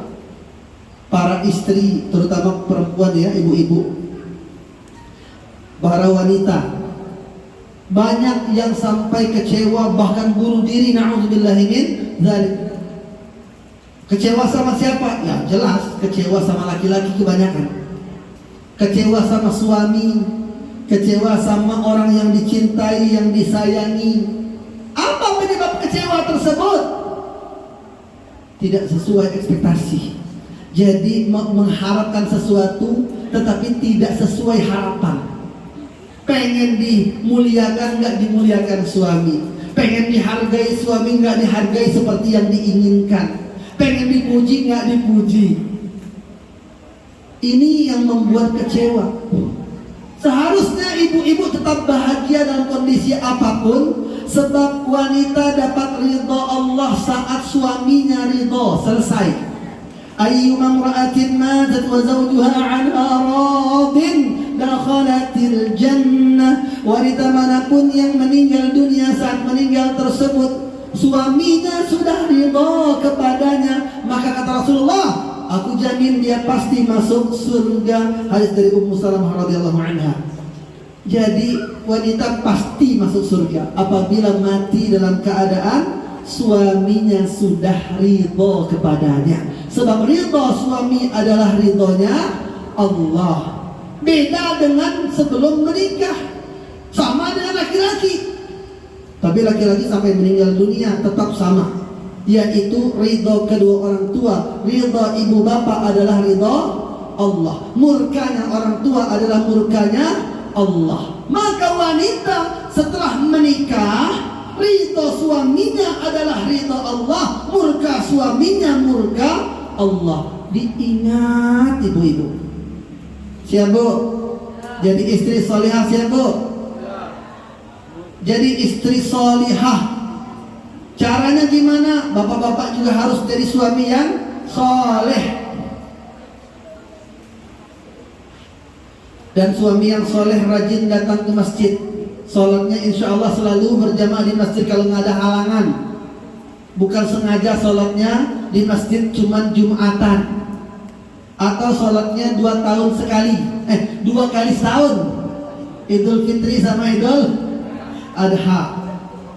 Kalau Idul Fitri, Idul Adha ke masjid, apa bedanya dengan perempuan? Iya kan? Makanya datang ke masjid. Karena ini masjid rumah Allah, dekat dengan Allah. Kalau kita rajin ke rumah Allah, pasti dekat dengan Allah, pemilik rumah Allah. Nah ini Bapak Ibu. Jadi saya hanya mengingatkan aja bahwa ridho suami buat ibu-ibu adalah ridho Allah. Murka suami adalah murka Allah. Semuanya mesti jadi suami istri salih salihah, insya Allah nanti masuk surganya sama-sama. Amin ya rabbal alamin. Apa jalannya? Tadi sudah saya sampaikan 4. Yang pertama yakin Allah. Yang kedua sabar. Sabar. Sabar ada batasnya enggak Bapak Ibu? Ada? Nggak ada. Sabar nggak ada batasnya. Yang terbatas itu kemampuan kita untuk Bukan, sabar ada batasnya. Biasanya kalau bapak-bapak juga begitu. Sabar ada batasnya bro. Bilang aja mau marah. Pakai alasan sabar nggak ada batasnya. Nggak ada. Sabar nggak ada batasnya. Selama kita mampu sabar, itulah batasnya. Nggak ada batasnya. Terus sabar, mampu nggak sabar lagi, terus sabar lagi. Begitu sampai mati. Berarti memang sabar.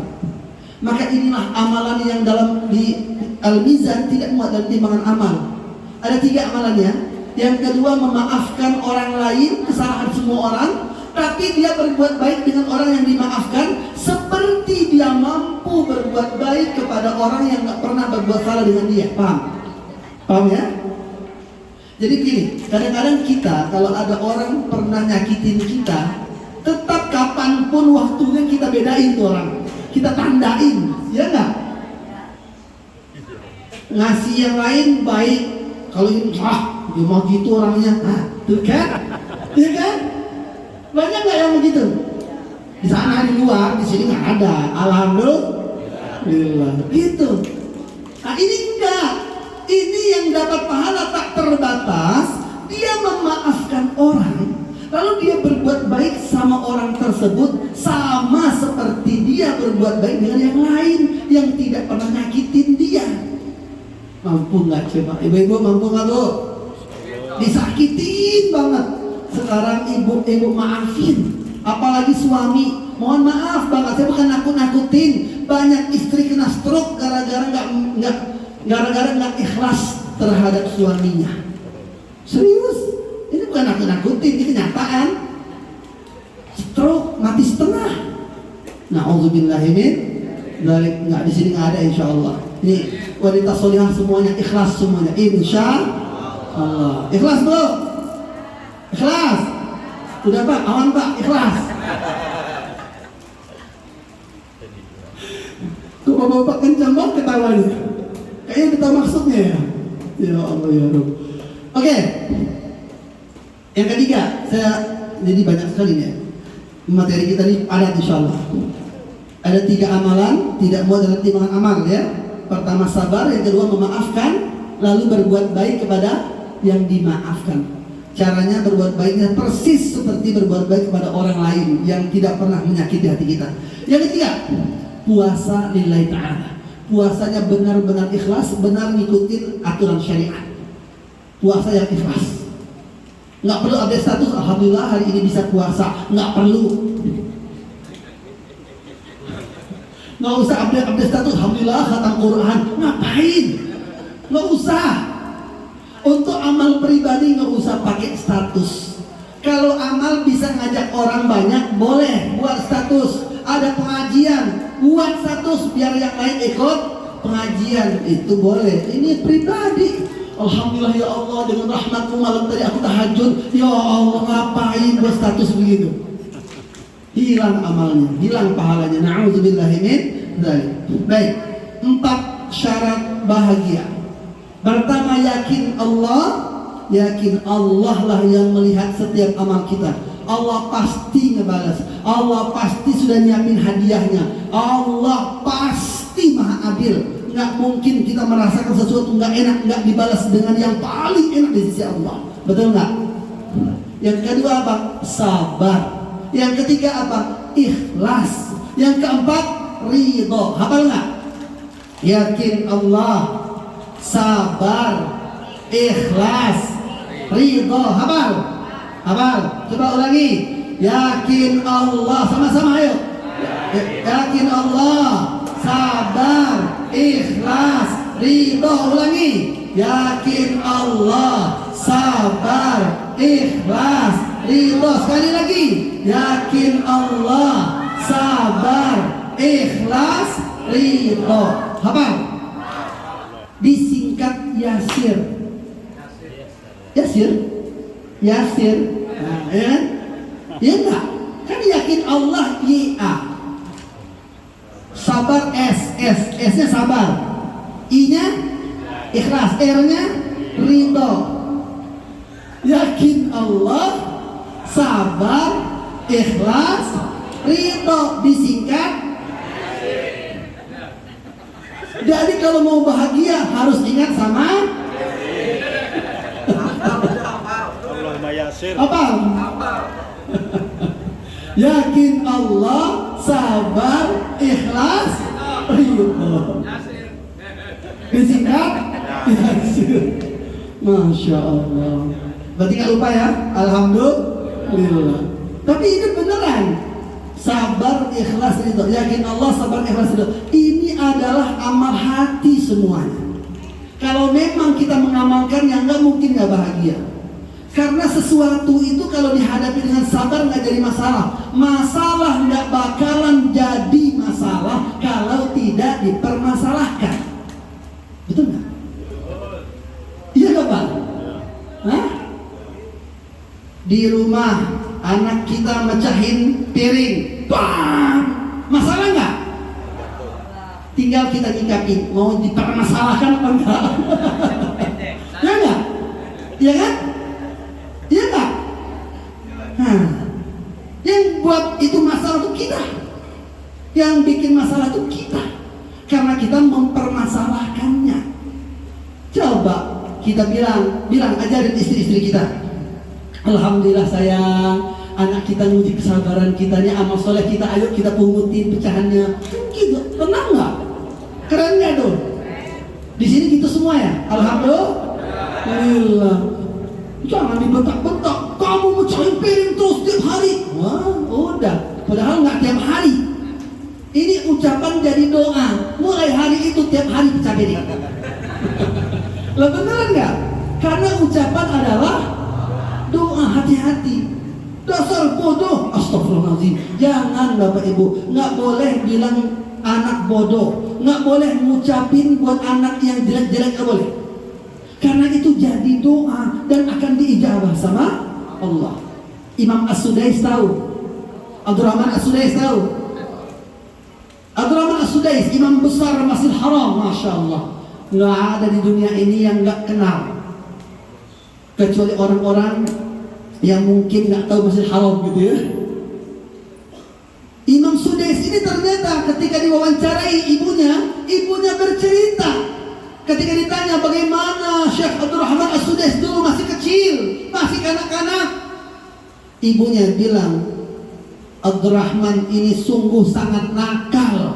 Coba, masih kecilnya nakal sekali. Sampai-sampai aku selalu kesal dibuatnya. Cuman kata ibunya, setiap aku kesal, aku sumpahin tuh Sudais. Abdurrahman aku sumpahin, wahai anakku Abdurrahman, demi Allah ibu bersumpah nak, mudah-mudahan kamu jadi imam besar Masjidil Haram. Masya Allah. Terkabul nggak? Terkabul Pak Bu. Masya Allah. Itu jangan-jangan semua yang jadi imam Masjidil Haram kan banyak imamnya, disumpahin semua sama emaknya itu.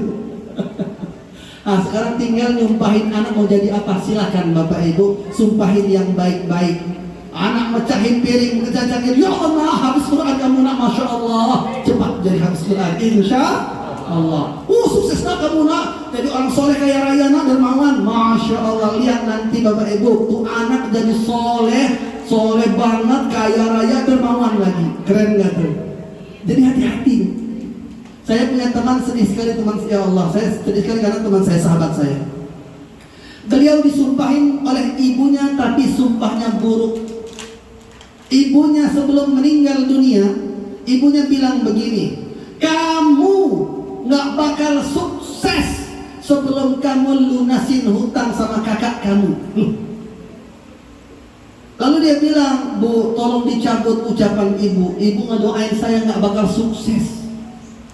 Kalau saya nggak sukses bayar utang saya gimana? Ya enggak? Betul nggak?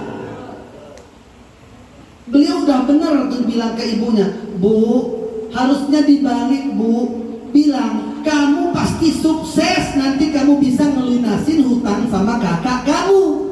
Itu yang benar. Cabut Bu. Enggak, kata ibunya. Astagfirullah, keras sekali. Ibunya nggak mau, sampai ibunya akhirnya nggak ada. Apa yang terjadi Bapak Ibu? Sahabat saya ini usaha apapun gagal semuanya, sampai hutangnya tetap belum terbayar sampai beliau meninggal dunia di tahun beberapa tahun yang lalu. Ya Allah, terjadi ucapan ibunya. Hati-hati. Nah, ini yang harus kita hadapi. Jangan mengucapin yang jelek-jelek. Bapak-bapak kesel sama istri, bilang aja Masya Allah kamu makin cantik, makin solihah gitu. Masya Allah istri solihah, istri yang selalu ikhlas, selalu ridho. Masya Allah. Beneran. Coba nanti lihat, akhirnya istri bapak-bapak jadi apa? Yang sabar, solihah, selalu ikhlas, selalu ridho. Aman kan? Aman. Alhamdulillah. Nah ini penting buat kita semua. Ucapan jadi doa. Nah, terakhir, ini satu lagi yang belum saya sampaikan adalah bahwa orang yang bertakwa kepada Allah, tadi saya bilang 4 ciri-cirinya, bukan cuma 3. Yang pertama dermawan, yang kedua menahan amarah, berusaha untuk belajar sabar, yang ketiga memaafkan kesalahan orang lain lalu berbuat baik pada orang tersebut, yang keempat adalah walladzina idza fa'alu fahishatan aw zalamu anfusahum dzakarullaha fastaghfiru lidzunubihim. Orang-orang yang apabila berbuat dosa, berbuat maksiat, lalu dia ingat sama Allah, dia senantiasa beristighfar, mohon ampunan kepada Allah. Yang keempat, rajin istighfar. Istighfar itu buat kita sendiri, minta ampun sama Allah. Kita beristighfar, ya Allah ampun ya aku, astagfirullahaladzim. Ada istighfar yang pendek, ada. Memang habis salat 5 waktu Rasul mencontohkan istighfar cuma 3 kali. Tapi kan di luar salat 5 waktu bebas, nggak ada hitungan khusus. Betul. Habis salat fardu memang cuma 3 kali. Memang itu ajaran Nabi, contoh dari Nabi. Tapi di luar itu bapak-bapak, ibu-ibu bebas, mau ribuan kali pun bagus banget. Makin banyak istighfar, apa kata Rasul? Makin mudah urusan, lancar rezekinya. Bahkan bukan cuma dimudahkan, rezekinya didatangkan oleh Allah. Bapak ibu pilih yang mana coba? Bapak ibu dikasih kemudahan cari rezeki, dikasih kemudahan mencari, jadi harus keluar rumah mencari, ya, cari rezeki, dikasih kemudahan sama Allah. Itu satu, dikasih kemudahan dalam mencari rezeki. Yang kedua, bapak ibu dimanapun dicari sama rezeki. Saya tanya, pilih yang pertama apa kedua? Ketahuan kita tuh males.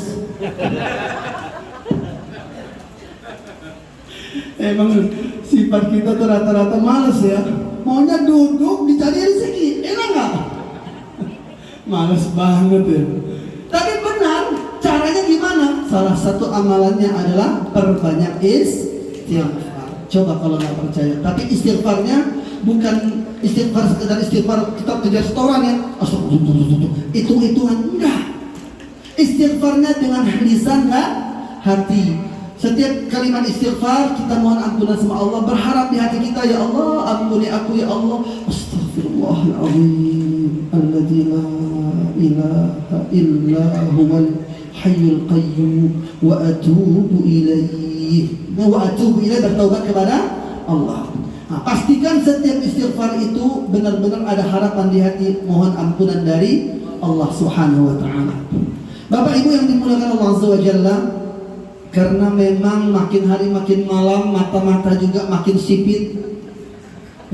Makin sipit kelihatannya. Saya pun lebih ibu-ibu, bapak-bapak, ibu-ibu udah kurang jelas ini. Kita akan akhiri dengan berdoa kepada Allah. Namun sebelum berdoa ada penggalangan dana, Pak? Ya, baik. Kita akan adakan penggalangan dana. Silakan. Mana panitia? Bapak Ibu keluarkan infak sedekahnya ikhlas karena Allah. Yang namanya ikhlas Bapak Ibu, nggak apa-apa banyak, yang penting ikhlas. Ya Pak ya, Bu, setuju? Setuju. Nggak apa-apa banyak, nggak apa-apa, yang penting ikhlas. Setuju? Nah, sambil kita bersalawat Nabi, mudah-mudahan barakah sedekahnya insyaallah. Sallallahu ala Muhammad. Sallallahu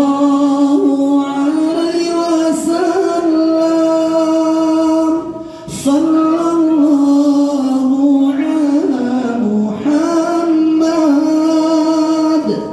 sallallahu alaihi wasallam.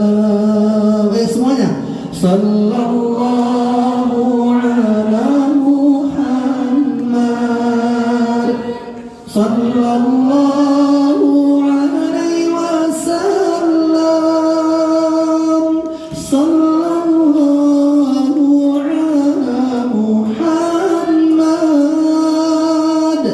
Sallallahu alaihi wasallam.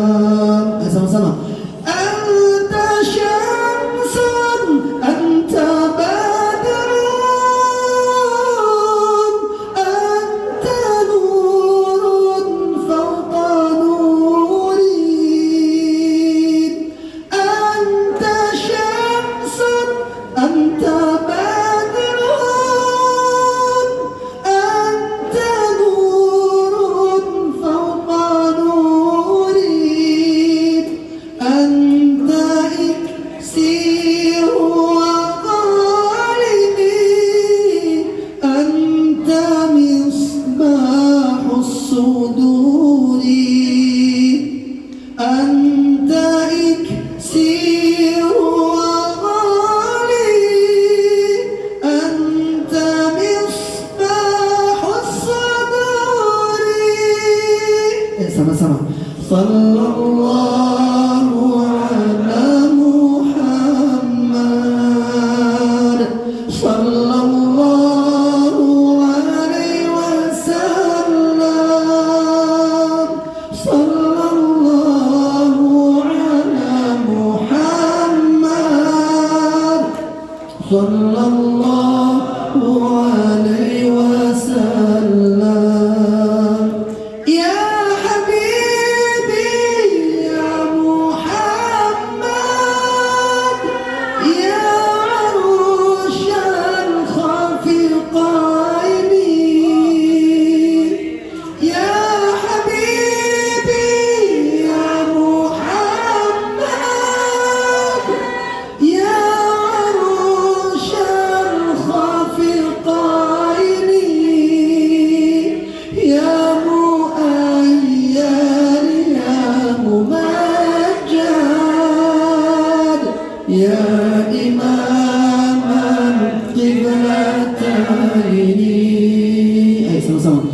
Sallallahu ala Muhammad.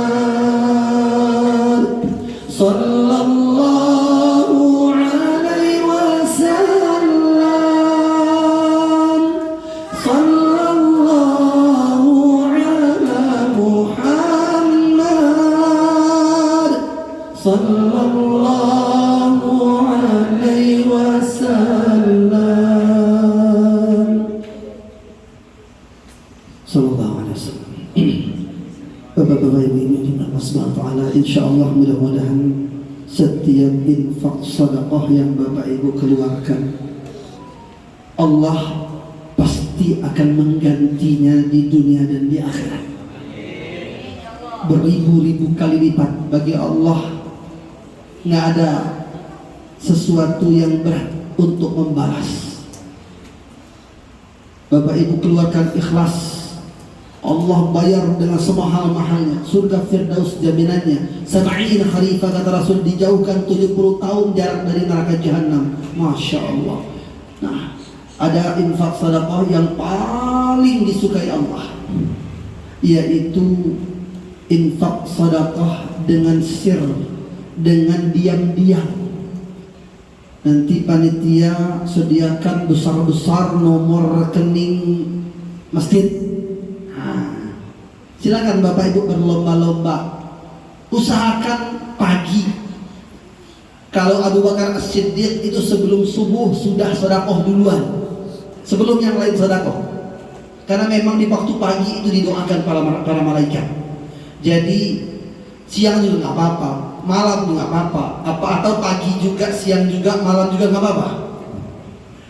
Tinggal transfer, nggak ada yang tahu. Udah nggak usah update status. Yang update status yang boleh cuma DKM, boleh DKM print, izin sama jamaah yang sedekah boleh nggak nih diumumkan untuk memotivasi yang lain? Tuh boleh. Kata sebagian jamaah silahkan, kata yang lain bilang tulis hamba Allah. Ya udah, tulis hamba Allah. Yang penting yang sedekah nggak perlu buat status. Alhamdulillah tadi sudah sedekah pakai nama hamba Allah, nggak perlu.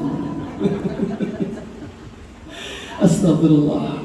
Ya, kita akan berdoa kepada Allah. Mudah-mudahan doa kita malam hari ini, munajat kita dikabulkan, diijabah sama Allah Subhanahu wa taala. Amin ya rabbal alamin.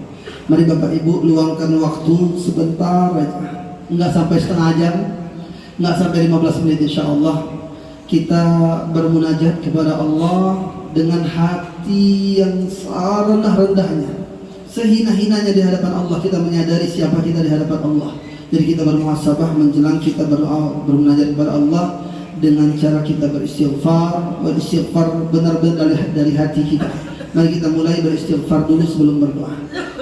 Astaghfirullahaladzim alladzi la ilaha illa huwal hayyul qayyum wa atubu ilaih. Anggap Bapak Ibu seakan-akan ini adalah kesempatan terakhir kita bertaubat kepada Allah, karena tidak ada yang tahu ajal kita kapan akan datang. Astaghfirullahaladzim alladzi la ilaha illa huwal hayyul qayyum wa atubu ilaih. Astaghfirullahaladzim الذي لا إله إلا هو الحي القيوم وأتوب إليه. Mari kita angkat kedua telapak tangan kita bermunajat kepada Allah. Kita mengadakan kedua telapak tangan kita. Alhamdulillahi Rabbil Alamin hamdan na'imin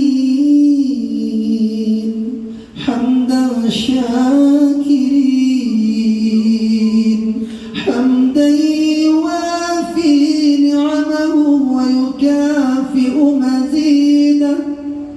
يا ربنا لك الحمد كما ينبغي لجلال وجهك الكريم وعظيم سلطانك. اللهم صل وسلم وبارك على نبينا محمد وعلى آل محمد. اللهم اغفر لنا وللمؤمنين والمؤمنات والمسلمين والمسلمات وألف بين قلوبنا وأصلح ذات بيننا وانصرنا على من عادانا. اللهم اغفر لنا ذنوبنا ولوالدينا وارحمهم كما ربونا صغارا. Ya Allah, Ya Rahman, Ya Rahim, Ya Ghafur, Engkau Maha Pengampun ya Allah, Engkau Maha Penyayang ya Allah. Engkau yang menciptakan kami, Engkau yang memberikan kami rezeki, Engkau yang menghidupkan kami, Engkau pula yang mematikan kami ya Allah. Ya Allah, malam ini kami hamba-hambamu yang hina ini, hamba-hambamu yang banyak berbuat dosa dan maksiat ini ya Allah, kami bertaubat kepadamu ya Allah. Terima taubat kami ini, jadikan taubat ini taubatan nasuha ya Allah. Ya Allah, ampuni dosa-dosa besar yang pernah terjerumus di dalamnya ya Allah. Ya Allah, ampuni dosa-dosa yang kami lakukan sengaja ataupun tidak sengaja ya Allah. Ya Allah, seandainya malam ini malam kesempatan terakhir yang Kau berikan pada kami bermunajat dan taubat kepadamu ya Allah,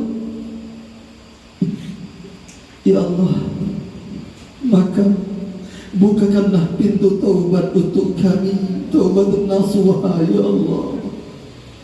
Terima taubat kami ya Allah. Terima salat kami ya Allah. Terima puasa kami ya Allah. Terima semua amal soleh, amal ibadah yang kami lakukan selama ini ya Allah. Meskipun kami banyak berbuat dosa, saat tak terlihat manusia kami bermaksiat, padahal Engkau selalu melihat kami ya Allah. Ya Allah, ampuni pula dosa kedua orang tua kami ya Allah. Sayangi kedua orang tua kami seperti mereka berdua telah menyayangi kami di waktu mendidik kami di masa kecil ya Allah. Ya Allah, ampuni ibu dan ayah kami, ibu yang telah melahirkan, ibu yang telah mengandung kami berbulan lamanya ya Allah. Ya Allah, ampuni ibu kami yang telah melahirkan kami susah payah, yang menyusui kami berbulan-bulan lamanya ya Allah. Begitu pula ayah kami yang telah pontang-panting ke sana kemari mencari nafkah untuk mencukupkan hidup kami. Ya Allah, kami tidak mampu membalas jasa kedua orang tua kami. Kami ingin menjadi anak-anak yang berbakti untuk orang tua kami ya Allah. Maka ampuni mereka berdua, sayangi mereka berdua ya Allah. Berkahi orang tua kami ya Allah. Ya Allah, wafatkan orang tua kami dalam keadaan husnul khatimah ya Allah.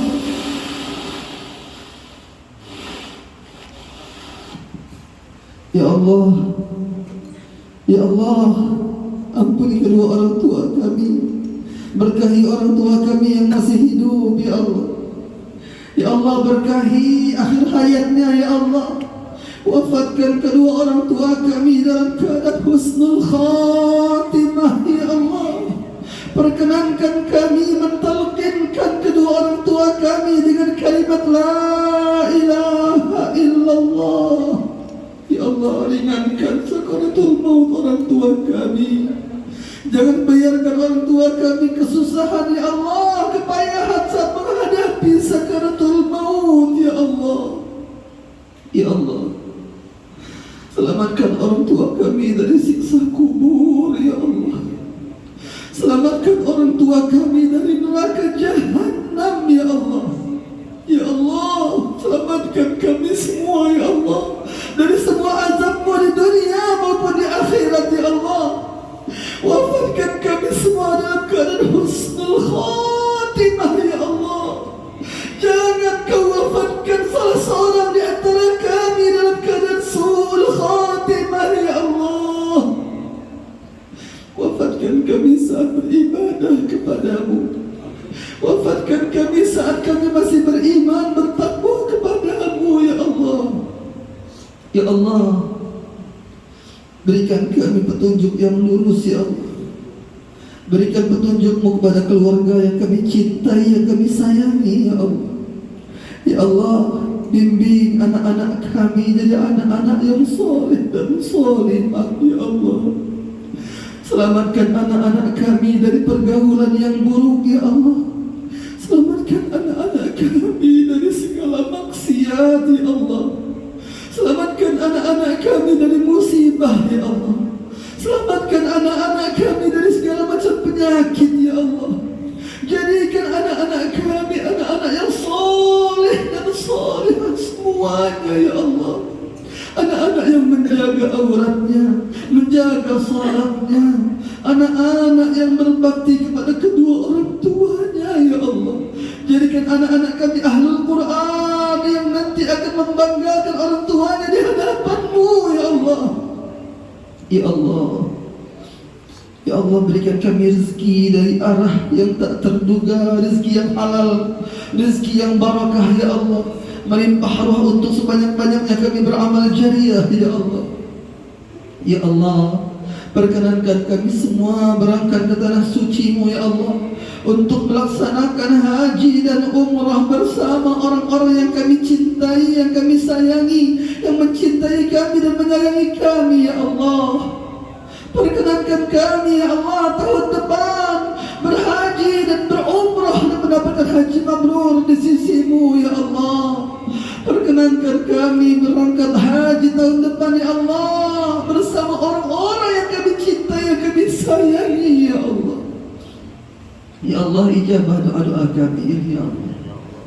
Ya Allah, terakhir kami mohon kepadamu pertolongan untuk saudara-saudari kami yang ada di Palestina ya Allah. Banyak yang sudah melupakan mereka padahal mereka masih terzalimi ya Allah. Masih banyak yang kelaparan, kehausan sampai meninggal dunia ya Allah. Anak-anak dimutilasi, dibunuh ya Allah. Anak-anak melihat ibu bapaknya dibunuh di depan mereka ya Allah. Mereka bahkan dibakar hidup-hidup, rumah mereka dihancurkan ya Allah. Kami tidak mampu menolong mereka kecuali dengan doa ini ya Allah. Tolong mereka ya Allah, sabarkan mereka ya Allah, jadikan wafat mereka sebagai syuhada di sisi-Mu ya Allah. Dan hancurkanlah ya Allah kekuatan musuh-musuh-Mu yang telah berbuat zalim kepada kaum muslimin. Rabbana zalamna anfusana wa in lam taghfir lana wa tarhamna lanakunanna minal khasirin. Rabbana hab lana min azwajina wa dhurriyyatina qurrata a'yun waj'alna lil muttaqina imama. ربنا هب لنا من الصالحين. ربنا آتنا في الدنيا حسنة وفي الآخرة حسنة وقنا عذاب النار. سبحان ربك رب العزة عما يصفون وسلام على المرسلين والحمد لله رب العالمين.